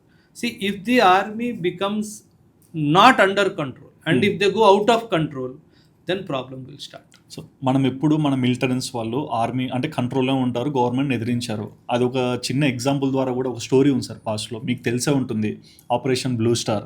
సో ఇది జరిగినప్పుడు మీరు దీన్ని ఎలా ఎస్కలేట్ చేశారు? ఒక క్యారెక్టర్ వస్తారు sir in the entire operation blue star, Jarnail Singh బింద్రావల్. అవును, ఆయన వస్తారు. ఒక సేయింగ్ ఏంటంటే ఆయన అప్పట్లో he can directly call Indira Gandhi and Gyani Zail Singh. Zail Singh was the president of India.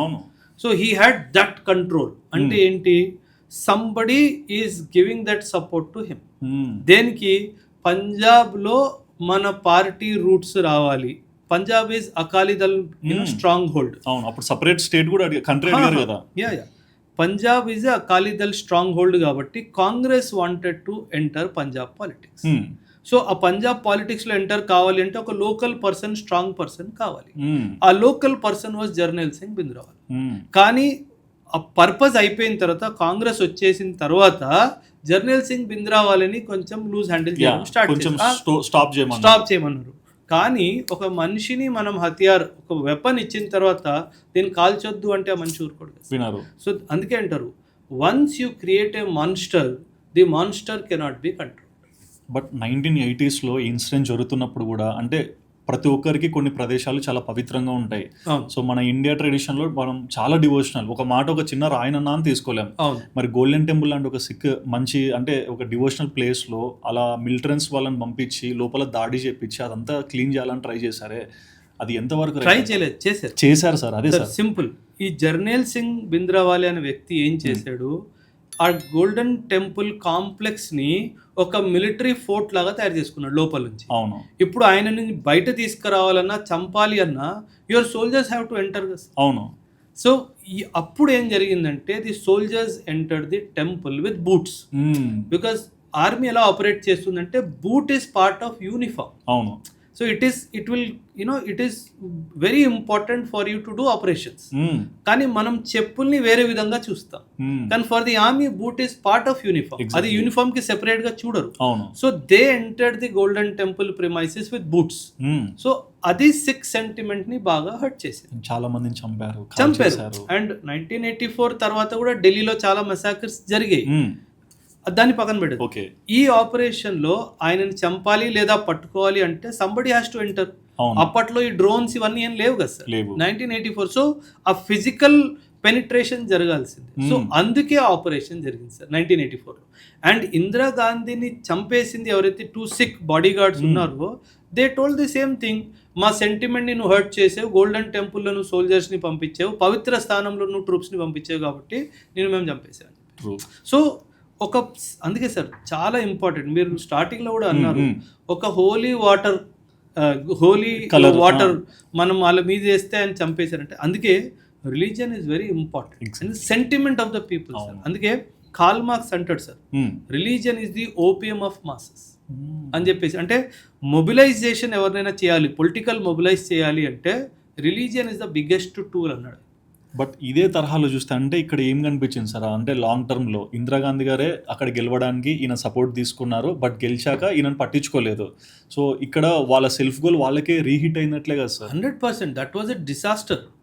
అది చాలా పెద్ద మిస్టేక్ సార్. సి, పవర్ని గెలుచుకోవడం తప్పులేదు సార్, కానీ ఏ విధంగా మనం పవర్ని గెలుచుకోవడానికి ప్రయత్నిస్తున్నామో దాన్ని బట్టి తప్పు. See sir, Indira Gandhi the greatest leader I would say, my favourite leader. I'm not talking party wise, as an individual. Okay. తన డిసిజన్స్ తీసుకునే ధైర్యము nobody can go closer also. 1975 emergency ఏదైనా సార్, పాకిస్తాన్ని 2 ముక్కలుగా చేసిందే ఇందిరాగాంధీ సార్. సిక్కింని ఇండియాలో ఇంటిగ్రేట్ చేయించుకుందే ఇందిరాగాంధీ సార్.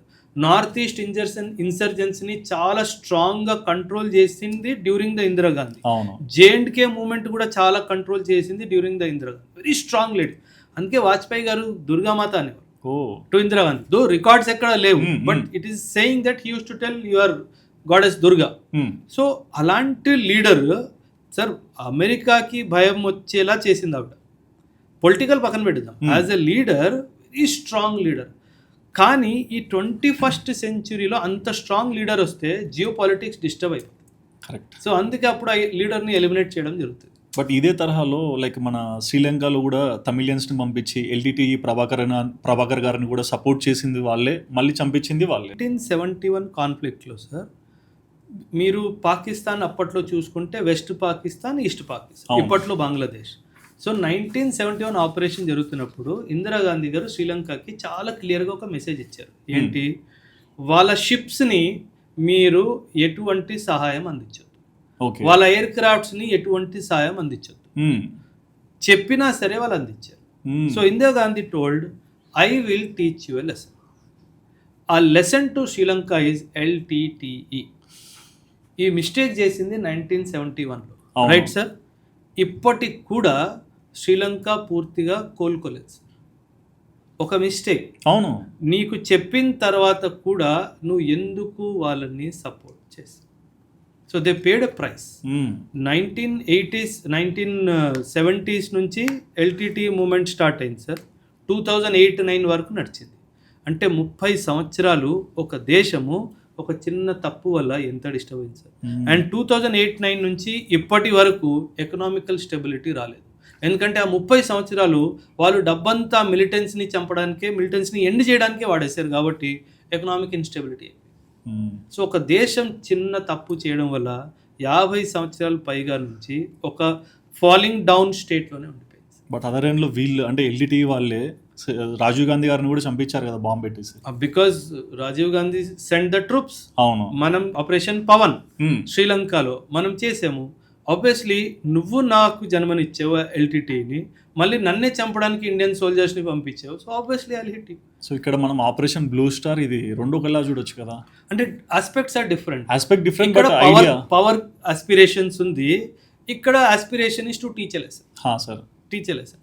ఇన్ఫ్యాక్ట్ రాజీవ్ గాంధీ గారు కూడా చెన్నైలో ఎప్పుడైతే ఆ సంఘటన జరిగిందో ఇంటెలిజెన్స్ ఏజెన్సీ చాలా క్లియర్గా చెప్పింది, you should not travel south. Okay. But ఆయన still he travel south. So LTTE is a very formidable force. అంటే వాళ్ళ హ్యూమన్ నెట్వర్క్ కానీ, వాళ్ళ టెర్రరిస్ట్ స్క్వాడ్స్ కానీ, అంటే హ్యూమన్ బాంబ్స్ స్క్వాడ్స్ కానీ ఎక్సలెంట్ సార్.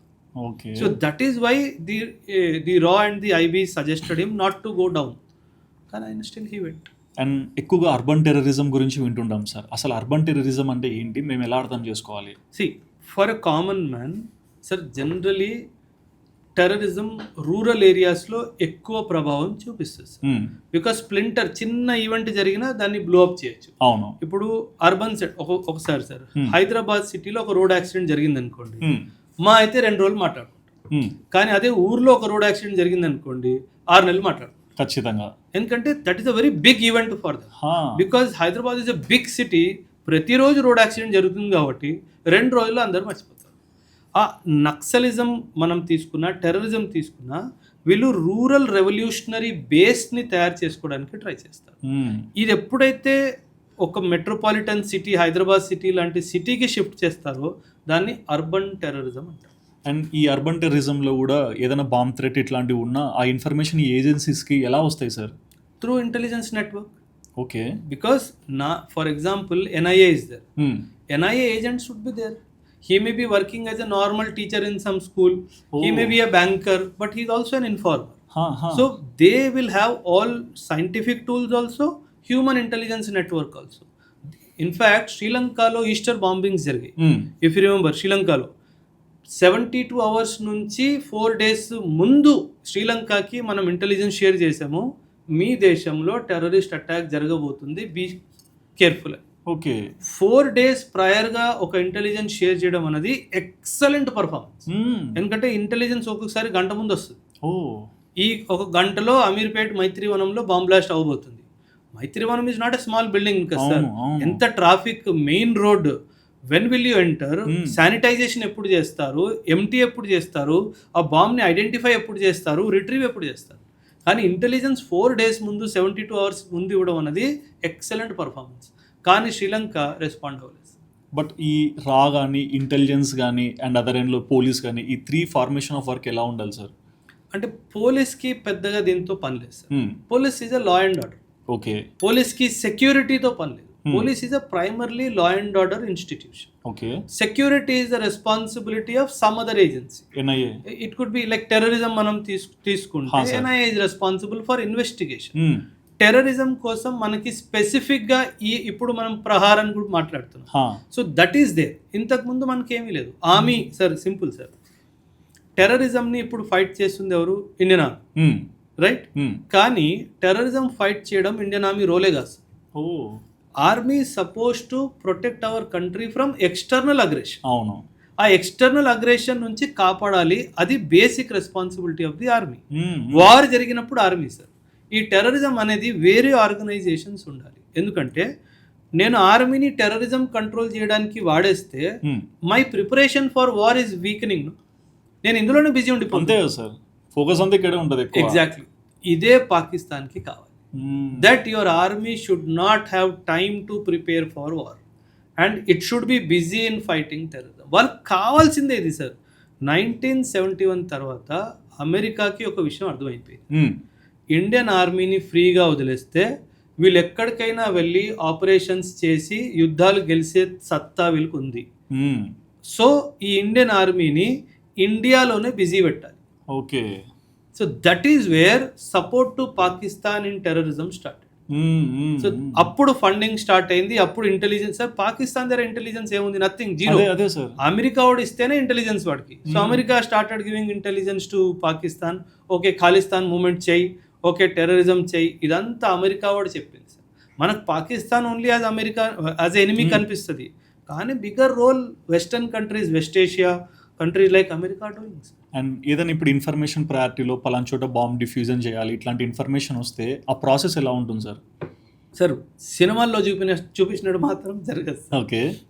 ఏదో మూవీ, మహేష్ బాబు గారిది ఒక మూవీ చూశాను, అక్కడ బాంబు ఉంది, ఆయన కాఫీ పట్టుకొని కాఫీ తాగుతున్నారు.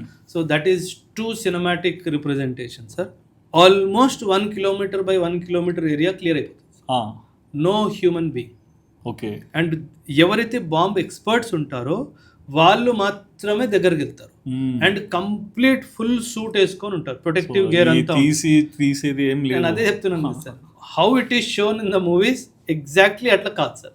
100% opposite.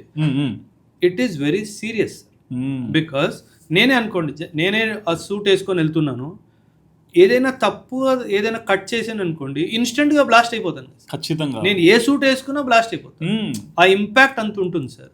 So entire area will get cleared and it will be like complete silence sir. మీరు ఒక చిన్న ఎవరైనా నడుస్తున్నది కూడా వినొచ్చు సార్, అంత క్లియర్గా వినిపిస్తుంది. ఎందుకంటే ఇట్స్ వెరీ సీరియస్ సిచ్యువేషన్. ఒకవైపు బాంబ్ స్క్వాడ్, ఒకవైపు లా అండ్ ఆర్డర్ సిచ్యువేషన్ని కంట్రోల్ చేయడము, ఎంట్రీ ఎగ్జిట్ రూట్స్ ఎవడైనా పెట్టినవాడు ఇంకా లోపలే ఉన్నాడేమో అది ఎంట్రీ ఎగ్జిట్ రూట్స్ని అంతా స్టాప్స్ పెట్టడము, ఇదంతా process sir. It will take anywhere between 6 to 8 hours. ఒక బాంబ్ డిఫ్యూజ్ చేయడానికి it may take more than that also. అంటే first identifying the location, second అది ఏ type of bomb, what is the mechanism, trigger mechanism ఏం వాడాడు, ఇదంతా తెలుసుకోవడానికి చాలా టైం పడుతుంది. అందుకే ఎన్ఎస్జీలో ఒక వింగ్ ఉంటుంది. ఇప్పటి వరకు ఎన్నైతే బాంబ్ ఎక్స్ప్లోజన్స్ జరిగాయో వాటిని అన్నిటి రీసెర్చ్ డేటా వాళ్ళ దగ్గర ఉంటుంది. సో అక్కడ ఏం ఇన్స్ట్రుమెంట్ ఉంది అది చూసి ఆ డేటాతో మ్యాచ్ చేసి ఆ ట్రిగర్ మెకానిజం కనుక్కొని దానికి తీయడానికి it will take anywhere between 6 to 8 hours. నేను 6 to 8 hours కూడా బహుశా తక్కువ టైమే చెప్తున్నాను. బట్ కొన్ని ఇన్సిడెంట్స్ ఉన్నాయి సార్. 26/11 అటాక్, పార్లమెంట్లో మన మీద జరిగిన attack, and Gokul Chat attack హైదరాబాద్లో. ఇలాంటి ఇన్సిడెంట్ని ఎలా సమ్అప్ చేయాలి, ఎలా అర్థం చేసుకోవాలి సార్? సింపుల్. ఒక యాంగిల్ జియో పాలిటిక్స్, ఒక angle India Pakistan.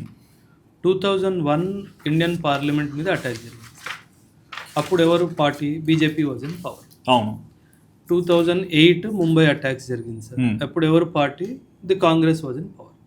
So let's not bring politics in to it. Okay. కానీ 2001 మన పార్లమెంట్ మీద అటాక్ జరిగినప్పుడు మన ఇండియన్ ఆర్మీని మొత్తం మొబిలైజ్ చేశారు సార్. వాజ్పేయి గారు మొబిలైజ్ చేయించాడు.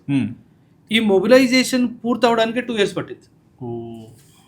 సో అప్పుడు అర్థమైంది ఏంటంటే మనం మొత్తం ఆర్మీని పంపించకుండా ఇంకేమైనా చేయగలుగుతామా?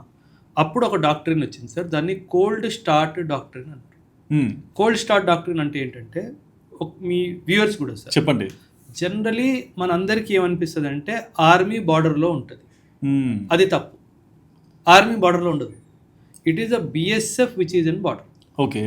బార్డర్ గార్డింగ్ రోల్ అన్నది బిఎస్ఎఫ్ పని సార్, అది ఆర్మీ పని కాదు. ఎప్పుడైతే యుద్ధం స్టార్ట్ అవుతుందో లేదా యుద్ధం అవ్వబోతుంది అని అనుమానం ఉంటుందో అప్పుడు ఆర్మీ వెళ్ళి బిఎస్ఎఫ్తో టేక్ ఓవర్ చేసుకుంటుంది.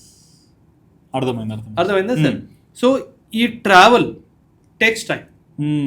ఎనిమీ సడన్గా అటాక్ చేసాడు మన మీద, ఆర్మీని డిప్లాయ్ చేయాలి అంటే imagine armies with heavy equipment కదా సార్.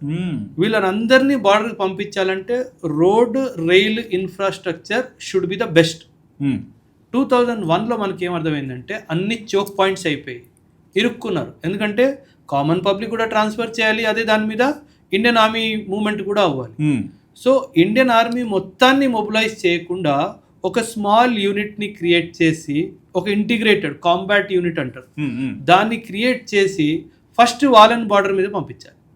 సో దట్ ఈ ట్రాఫిక్ జామ్ అవ్వదు. దీన్ని కోల్డ్ స్టార్ట్ డాక్టరీన్ అంటారు. వీళ్ళు యుద్ధం స్టార్ట్ చేస్తారు, నెమ్మదిగా ఆర్మీ కూడా బ్యాకప్లో వస్తుంది. సో ప్రతి ఒక్క ఇన్సిడెంట్ తర్వాత మనం కొన్ని కరెక్షన్స్ చేసాం సార్. 2008 అంటారా, 2008 ఇన్సిడెంట్ జరిగిన తర్వాత మన ఇంటెలిజెన్స్ నెట్వర్కే మారిపోయింది.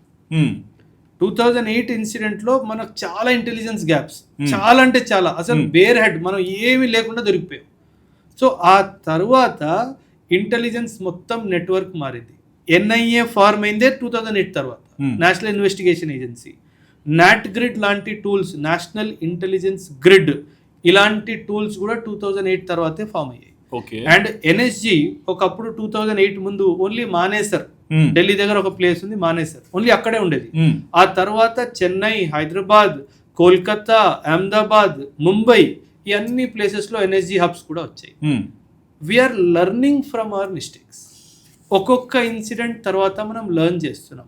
కాకపోతే ఒక స్టేట్మెంట్ ఉంటుంది సార్ ఇన్ ఆర్మ్డ్ ఫోర్సెస్లో, the attacker will always out space the defender.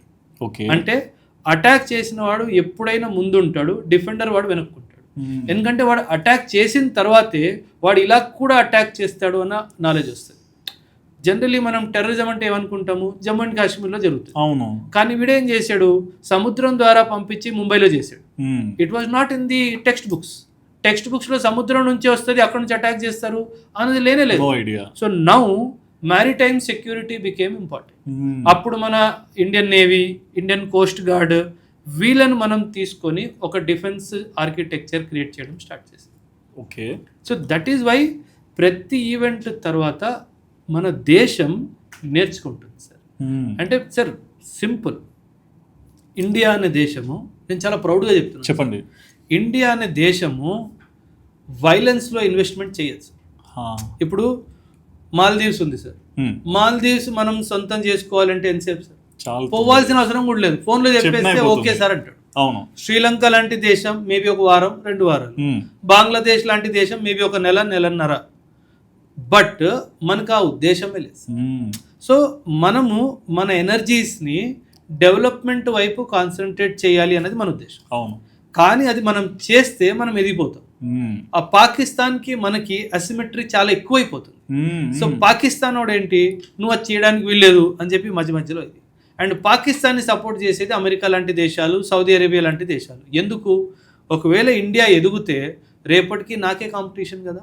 So పాకిస్తాన్ని వాడుతున్నాడు చైనా. ఒక కాన్సెప్ట్ ఉంది సార్, దాన్ని బెయిట్ అండ్ బ్లీడ్ అంటారు. బెయిట్ అంటే వల, బ్లీడ్ అంటే రక్తం కాడు. China and America are using Pakistan as a bait against India. Is China fighting with India? Answer is no. Directly no. Directly no. No war directly. Is America fighting with India? No. But they are using Pakistan. So అందుకే పాకిస్తాన్ మీద ఇండియాని ఎప్పుడు పూర్తిగా గెలవనివ్వరు sir. గెలిచేస్తే వాళ్ళ strategy fail. And ఈ Gokul Chat attack అంటే ఇప్పుడు parliament attack, Delhi attack అంటే లైక్ మనకు అర్థమవుతుంది. అండ్ అదర్ ఎండ్లో ముంబై అటాక్ కూడా మనకు తెలుస్తుంది, అంటే ప్రైమరీ ప్లేసెస్ కదా అని. ఇప్పుడు హైదరాబాద్లో గోకుల్ చాట్ లాంటి ఒక పబ్లిక్ కామన్ ఏరియాని ఎలా టార్గెట్ చేసి ఉంటారు? అంటే ఐడియాస్ ఎట్లా తెచ్చుకుంటారు వాళ్ళు? ఐడియాస్ ఏం లేదు సార్. ఇప్పుడు ఒక టెర్రరిస్ట్ ఆర్గనైజేషన్ మనం ఏమనుకుంటాము, పాకిస్తాన్లో ఉంది అనుకుంటాం. అవును. కానీ వాళ్ళని సపోర్ట్ చేసే వాళ్ళు ఇండియాలో కూడా ఉంటారు. సో వాళ్ళని మనం స్లీపర్ సెల్స్ అనుకుంటాం. అవును సార్. సో వీళ్ళు ఏం చేస్తారు, పబ్లిక్ ఎక్కడ గ్యాదర్ అవుతున్నారు. మన లుంబిని పార్క్ లో కూడా జరిగింది, దిల్సుఖ్ నగర్ బ్లాస్ట్ జరిగింది. అవును. వీళ్ళు ఏం చేస్తారు, లుంబిని పార్క్ అంటే ఏంటి, మీరు ఎంటర్టైన్మెంట్ కోసం వెళ్ళారు, ఫ్రీ మైండ్తో ఉంటారు, సెక్యూరిటీ విధంగా అసలు ఆలోచించారు. అవును. So we're caught when we're not prepared for it.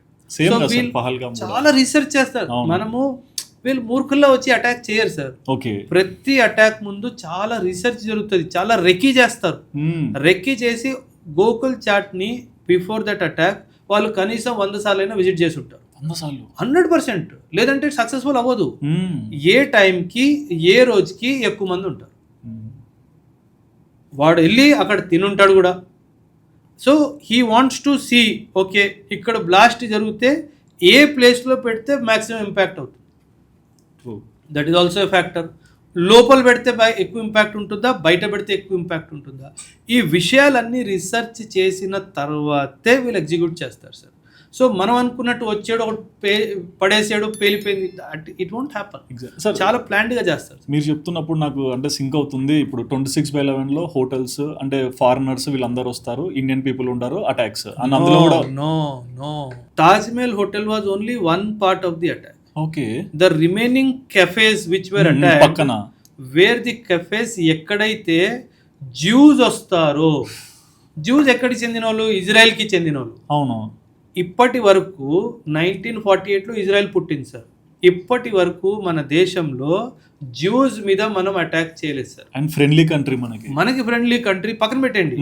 In the entire world map జ్యూస్ని పర్సిక్యూట్ చేయని ఒకే ఒక్క దేశం ఇండియా. మీరు చెప్తే నమ్మరు sir. In the juice leadership ఒకవేళ ఇరాన్ లాంటి దేశాలు ఆర్ అరబ్ దేశాలు ఇజ్రాయిల్ మీద దాడి చేసి ఇజ్రాయిల్ని ధ్వంసం చేసేయాలి అని అనుకుంటే, ఇజ్రాయిల్ లీడర్షిప్ ఏమంటుందంటే వాళ్ళ పిల్లలకి ఇండియా ఈజ్ యువర్ హోమ్. అంత డీప్ రిలేషన్స్ ఉన్నాయి. ఆ డీప్ రిలేషన్షిప్ని డిస్టర్బ్ చేయాలి అంటే నువ్వు వాళ్ళని ఇండియా మీద అటాక్ చేయించాలి. అందుకే దే టార్గెటెడ్ ది కెఫేస్ ఎక్కడైతే జ్యూస్ వచ్చి ఈవినింగ్లో టైం స్పెండ్ చేస్తారు సార్. మీరు బట్ సార్ అంటే సారీ సార్, నాకు క్యూరియాసిటీ అయింది సార్. ఇప్పుడు పార్లమెంట్ అటాక్ చేశారు, సో అక్కడున్న కౌన్సిల్స్ మీద ఎందుకు అటాక్ చేసింటారు? Simple sir, our parliament is our temple. Parliament is a temple in democracy. Indian democracy is a weak democracy అని ఒక సింబాలిక్ రిప్రజెంటేషన్. ఏ పొలిటీషియన్ని చంపలేదు. అవును, పోలీస్ వాళ్ళు Because గాడ్స్ చంపారు. the intention was not to kill the politician. Okay. The intention was to strike the temple of democracy, that is the parliament. Sir, ఒక country parliament మీద attack జరిగింది అంటే international media లేపి పడేస్తారు sir ఆ ఇష్యూని. అవును, వాళ్ళకి కావాల్సింది అది sir. Their intention was not to kill a politician. అది ర్యాలీ చేస్తున్నప్పుడు చాలా ఈజీ కదా. So their intention was not to kill, their intention was to go deep and tell that మీరు ఏదైతే డెమోక్రసీ అని పూజిస్తున్నారో that itself is not safe అని చెప్పడానికి ఒక సింబాలిక్ ప్రజెంట్. బట్ ఇట్లా కొన్ని ఆపరేషన్స్ జరిగి వాళ్ళు సక్సెస్ అయ్యి ఒకలాంటి ఫీలింగ్ వాళ్ళకు ఉండొచ్చు. బట్ ఎన్నో ఆపరేషన్స్ మీరు జరగకుండా ఆపుతుంటారు కదా సార్. ఎగ్జాక్ట్ సో అప్పుడు మీ మైండ్ ఎలా రన్ అవుతుంది? కొన్ని జరిగాక చూస్తుంటారు కదా న్యూస్లో. Sir, simple sir. In a day, ఒక రోజులో నేను ఒక బ్లైండ్ యావరేజ్ తీసుకున్న 200 to 300 అటెంప్ట్స్ జరుగుతాయి సార్. బ్లైండ్ యావరేజ్ ఎక్కడో చోట, ఎక్కడో ఒక చోట ఇండియాలో 100%. ఒక సంఘటన జరిగింది అంటే నేను అందుకే I will tell you viewers also, ఎప్పుడైనా సరే పహల్గామ్ అటాక్ చాలా మంది వీడియోస్ చేశారు సార్. ఏమని, అసలు ఎందుకు జరిగింది, ఇంటెలిజెన్స్ ఫెయిల్యూర్ కాదా అన్నట్టుగా మాట్లాడారు. Imagine on a day 200-300 attempts అంటే సంవత్సరంలో 6,000 అటెంప్ట్లు మిస్ ఎక్కడో అవుతుంది సార్. అవును, బికాస్ వాళ్ళు 24 hours పనిచేస్తున్నారు సార్. మనలాగా 9 to 5 జాబ్ కాదు సార్ ఇంటెలిజెన్స్ ఏజెంట్ది కానీ ఆర్మీ పర్సనల్ది కానీ. సో మనం చాలా తొందరపడి ఒక లూజ్ స్టేట్మెంట్ పాస్ చేసేయకూడదు sir. Because they are doing great service to the nation. నేను స్పై ఏజెంట్ని, నన్ను పాకిస్తాన్ పొమ్మంటే నేను పోను అని చెప్పడానికి లేదు సార్. నేను మీకు ₹1,00,00,000 ఇస్తాను, స్పై ఏజెంట్ అవ్వండి సుధీర్ అన్న అంటే మీరు అవుతారా? లేదు సార్, అవరు. ఎందుకంటే you don't want to risk your life. But అతను agent, he's decided to sacrifice his life for the country. Exactly. Uniformed సర్వీసెస్లో కానీ ఇంటెలిజెన్స్ ఏజెన్సీస్లో కానీ నో అనే కాన్సెప్టే లేదు sir. Oberoi, you are entering Pakistan, this is the verbal instruction. రిటర్న్లో కూడా ఏం రాదు, వర్బల్ ఇన్స్ట్రక్షన్ వస్తుంది. Oberoi will pack his bag and go. అంతే. ఎప్పుడు వచ్చాలి, ఎప్పుడు. ది వర్స్ట్ పార్ట్ ఈస్, నేను ఫ్యామిలీకి చెప్పుకోవడానికి లేదు, ఫ్రెండ్స్కి చెప్పుకోవడానికి లేదు, ఎవరికి చెప్పుకోవడానికి లేదు. అండ్ నాకు అక్కడ ఏమన్నా జరిగితే అసలు మావాడే కాదని చెప్పేస్తారు. ఎగ్జాక్ట్లీ. కనీసం ఒక సోల్జర్ బార్డర్ మీద ఫైట్ చేస్తున్నప్పుడు మార్టైర్ అయినప్పుడు, వీరగతికి ప్రాప్తి అయినప్పుడు కనీసం పేపర్లో హెడ్లైన్స్ వస్తుంది that a soldier died great warrior battle fight చేసి చనిపోయాడు అని చెప్పేసి. కానీ ఒక ఏజెంట్ చనిపోతే అసలు మావాడే కాదని చెప్పేస్తారు. అవును. So imagine the motivation level of a spy agent. And other ఎండ్లో మీరు ఆ ప్లేస్కి వెళ్ళాక మళ్ళీ జీరో నుంచి స్టార్ట్ చేయాలి. Not zero, first sir simple, నువ్వెవరో తెలియకూడదు. నువ్వెవరో తెలిసిపోతే ఇట్స్ గాన్. నో, అయిపోయింది, demolish. One small mistake sir. అవును. ఒక సూడో ఆపరేషన్, నేను ఎక్కువ డీటెయిల్స్ ఇవ్వను. ఒక్క సూడో ఆపరేషన్లో one of my batchmate, pseudo operation అంటే ఏంటంటే టెర్రరిస్ట్ ఆర్గనైజేషన్లో మీరు వెళ్ళి జాయిన్ అయిపోతారు. నాకు ఇండియన్ ఆర్మీ మీద పగ తీర్చుకోవాలి ఉంది అన్న ఉద్దేశంతో. In one of the pseudo operations, one of my seniors ఆపరేషన్లో ఉన్నప్పుడు ఒక మిస్టేక్ చేశాడు సార్. ఏం చేశారు? ఇస్లామిక్ బిలీఫ్ సిస్టంలో నిల్చొని యూరినేట్ చేయడానికి లేదు సార్. అంత బాగా జరిగింది. He got so many kills for us. He made a mistake. In the night some party within the terrorist camp, he came out standing, urinate చేశాడు సార్. ఇన్స్టెంట్లో చంపేశాడు సార్. సో ఇమాజిన్, నీ ప్రవర్తన, నీ మాట్లాడే తీరు, ప్రతిదీ టు ది డాట్ ఉండాలి. ఒక చిన్న మిస్టేక్ యువర్ ఎలిమినేటెడ్. బట్ అంటే ఇది ఒక ప్రొఫెషన్ అని కాకుండా ఇదే మీ జీవితం అనుకొని బార్డర్లో నిలబడి ఎన్నో కష్టాలు పడుతుంటారు, ఎంతో ఆనందంగానే ఉంటారు సెల్ఫ్గా. బట్ డెత్ని మీరు ఎలా రిసీవ్ చేసుకోవాలని కోరుకుంటారు? Sir simple sir. యూనిట్లో ఒక ఆపరేషన్లో ఒక సోల్జర్ చనిపోయాడు అనుకుందాం, ఇమాజినేషన్. ద యూనిట్ మౌన్ చెయ్యదు. మార్నింగ్ అంటే బాధ అట్లాంటివి ఏమి ఉండవు. ఇమీడియట్లీ అదే రోజు రాత్రి commanding officer will send everybody to operation. We will increase the intensity of operation. ఎందుకంటే మైండ్ నుంచి ఆ ఫియర్ తీయాలి అండ్ రివెంజ్ ఫ్యాక్టర్ తీసుకొని రావాలి. ఫ్రాంక్ సార్, ఒక యూనిట్లో ఒక సోల్జర్ చనిపోయాడంటే లంగర్లో ఎక్కడైతే ఫుడ్ ప్రిపేర్ చేస్తారో కొన్ని వారాల వరకు నాన్ వెజ్ ఉండదు సార్. తినరు సార్ ఎవరు. బికాజ్ ఆ గ్రీఫ్ ఉంటుంది మనోడిని చంపేశారు అని చెప్పేసి. సో ది కమాండింగ్ ఆఫీసర్ ఏం చేస్తారంటే ఈ ఎనర్జీని ట్రాప్ చేసి కౌంటర్ అఫెన్సివ్ ప్లాన్ చేస్తారు. So when there is a death, unit is mostly active to take revenge. Bonding in the army is much more stronger than bonding of blood. అవును, వాళ్ళు ఎంత strong అంటే మనం ఎప్పుడైనా సరే టఫ్ టైం ఎవరితోనైతే స్పెండ్ చేస్తామో వాళ్ళతో బాండింగ్ ఎక్స్ట్రీమ్ స్ట్రాంగ్ ఉంటుంది సార్. అందులోంచి ఒక మనిషి మాయమైపోతే సడన్గా ఆ వాక్యూమ్ వచ్చేస్తుంది సార్.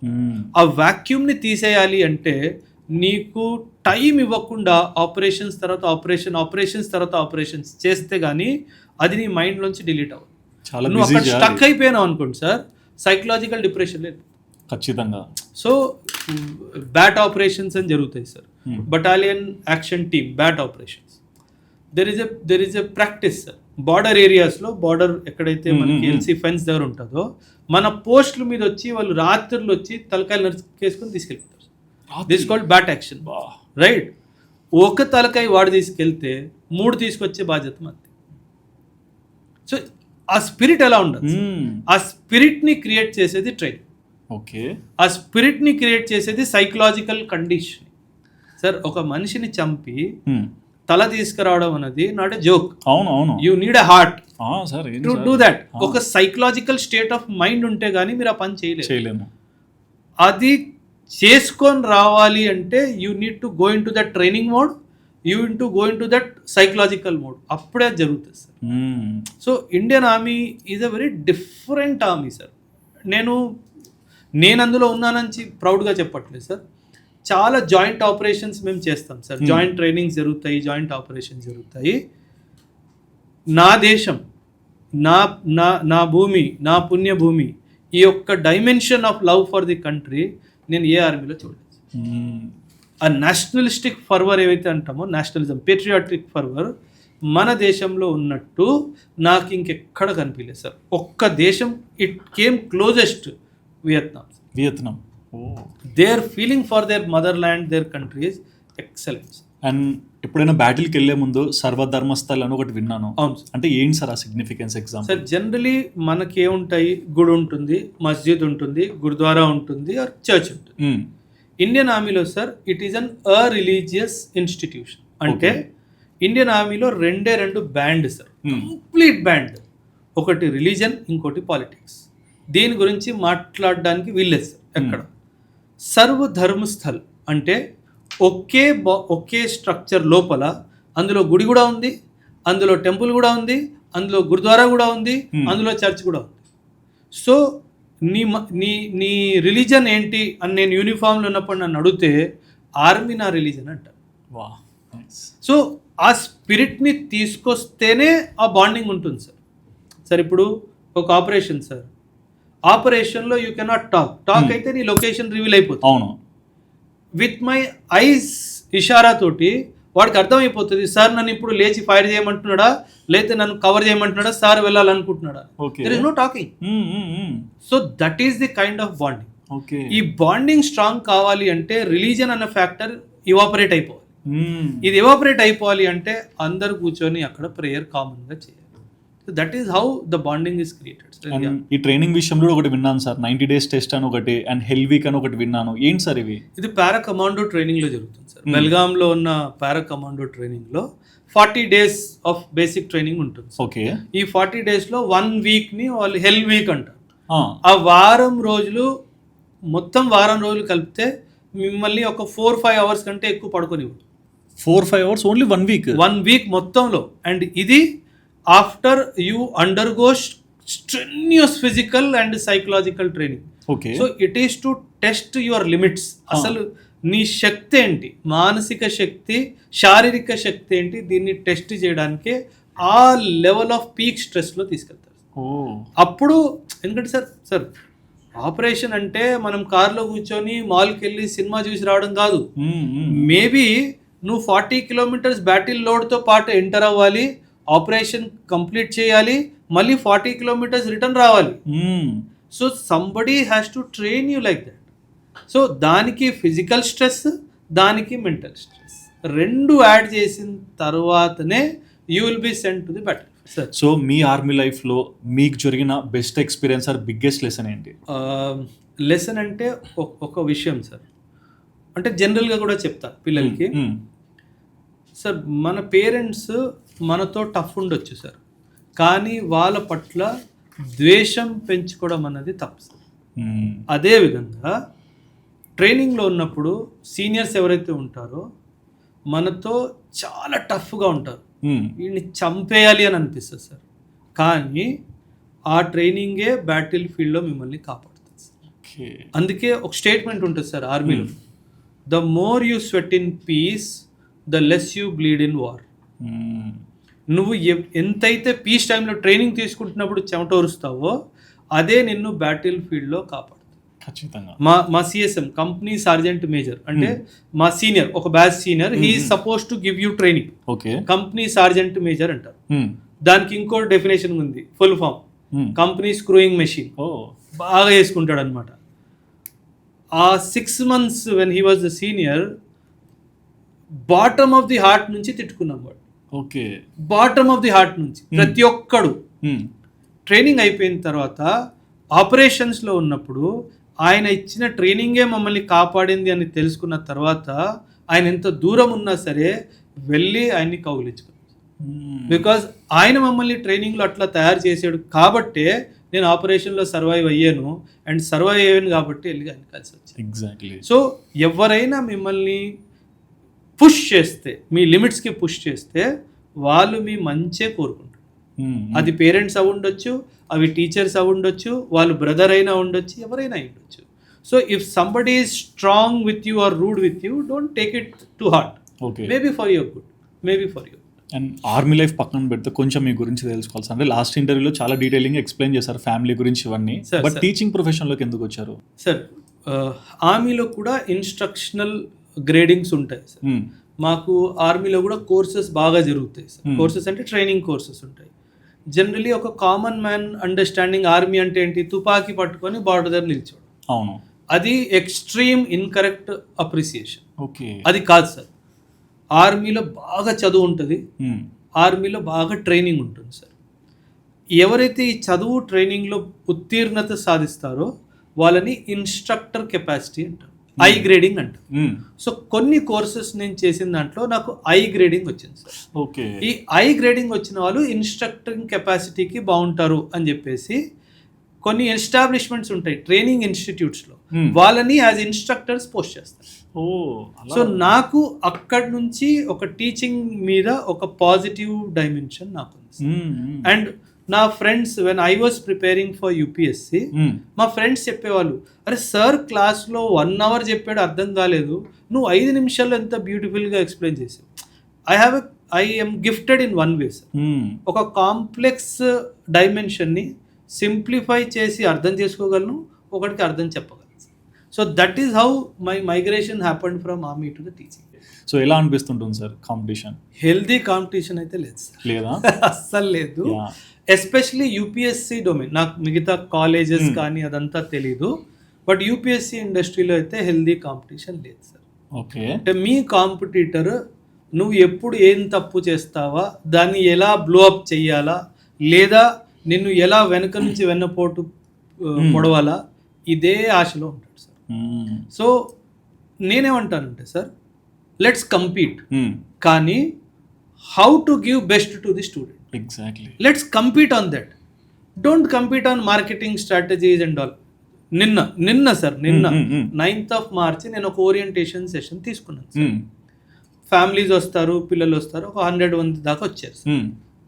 వాళ్ళు సెషన్ అయిపోయిన తర్వాత నడుచుకుంటూ వెళ్ళిపోతుంటే ఇన్స్టిట్యూట్ కింద రోడ్డు మీద వేరే ఇన్స్టిట్యూట్ వాళ్ళు మనుషుల్ని నిల్చోబెట్టారు. అచ్చా సార్ 50,000కి ఇచ్చారా, మేము 30,000కే ఇస్తాం. సో మీరు అన్నారు కదా ఫేర్ కాంపిటీషన్, ఫేర్ అయితే లేదు సార్. అండ్ బట్ నేను ఒకటి విన్నాను సార్, అంటే నేను మీ గురించి ఇంటర్వ్యూకి వస్తున్నాను కదా, లాస్ట్ యూపీఎస్సీ రిజల్ట్స్ కూడా లాస్ట్ వీకే వచ్చాయి sir. So last time 85 and ఈసారి 95 క్రాక్ చేశారని విన్నాను. So sir congrats sir for making 95 eligible అంటే యంగ్స్టర్స్ ని సొసైటీలోకి. Sir thank you very much sir. But with a rider sir, నేనేమంటానంటే మీకు ఏ ర్యాంక్ వచ్చిందా పక్కన పెట్టండి sir. If you have decided to come to bureaucracy, ఒక్క మాట గుర్తుపెట్టుకోండి, డబ్బులు సంపాదించాలి, ఏదో హోదా సంపాదించాలి అనే ఉద్దేశంతో వస్తే మాత్రము మీరు బాధపడతారు. కానీ సమాజానికి వల్నరబుల్ సెక్షన్స్ కింద ఉన్న ఎకనామికలీ కానీ పూర్ ఉన్న సొసైటీకి ఏమైనా చెయ్యాలి అనే ఉద్దేశం ఉంటే మాత్రం this is the platform sir. ఇప్పుడు 98 ర్యాంకులు వచ్చేసి పైనే ఉన్నాయి, ఇంకా మేము లెక్క పెట్టడం మానేసాం సార్. 98 ర్యాంకులు వచ్చేసి చాలా మంది నా క్లాస్ రూమ్ స్టూడెంట్స్ ఉన్నారు. కొందరికి నేను మెంటర్షిప్ సపోర్ట్ ఇచ్చాను, కొందరికి ఇంటర్వ్యూ సపోర్ట్ ఇచ్చాను, ఫ్రీగా కూడా ఎడ్యుకేషన్ ఇచ్చారు మీరు, నేను విన్నాను. చాలా మందికి ఇచ్చాను. ఎగ్జాక్ట్లీ. సో నేనేంటి, I have not conducted any what you call celebration events. నేను చేయను సార్. మీరు చెప్పితే నమ్మరు సార్, నా క్లాస్ రూమ్ స్టూడెంట్స్ కొందరు ఈ సంవత్సరం రిజల్ట్ వచ్చింది, నేను వాళ్ళని ఫోన్ కూడా చేయలేదు సార్. బికాజ్ నా పర్పస్ ఇదేదో సెలిబ్రేషన్ చేసి జనరలీ కొందరు చేస్తారు sir. I don't want to name them. ఇప్పుడు మీకే ర్యాంక్ వచ్చింది, మీరు నా స్టూడెంట్ అనుకోండి, నేను మొత్తం కెమెరా టీంతో పాటు మీ ఇంటికి వెళ్ళిపోతాను. అవును, వెళ్ళి ఇట్లా ఫొటోస్ వీడియోస్ ఇవన్నీ జరుగుతాయి. అది నాకు అస్సలు నచ్చదు. బికాస్ నువ్వు దిగజారిపోతున్నావు దేనికోసం. ఇది నా ర్యాంక్ అని చెప్పడానికి what is the use? Consciousness ఉంది కదా సార్, మీ కాన్సైన్స్ ఉంది కదా. If that person he or she is your student, she will remain your student. నువ్వు చెప్పకపోయినా అది అందరికీ తెలిసిపోతుంది. ఆ రోజు 7th మార్చ్ నుంచి 9th మార్చ్ నిన్నటి వరకు ఐ వుడ్ హావ్ మేడ్ ఒక 30-35 కాల్స్ నేను చేశాను సార్. ఎవరికి చేశాను? ఎవరికైతే ర్యాంక్స్ రాలేదో వాళ్ళతో. Okay, this is Oberoi sir. ఫ్రాంక్గా చెప్తున్నాను, కావాలంటే మీ ముందే నేను ఒక ఫోన్ నంబర్ ఇస్తాను, అమ్మాయితో మీరు మాట్లాడండి. ఇన్ ఫ్యూచర్ ఆల్సో, అమ్మ నువ్వు సార్ దగ్గర చదువుకున్నావు, సార్ నీకు ఏమైనా విష్ చేశారంటే చేయలేదు sir. Because my purpose is not to celebrate or claim something. Give it to society, let them do good to this society. That is what we want కదా sir. Exactly.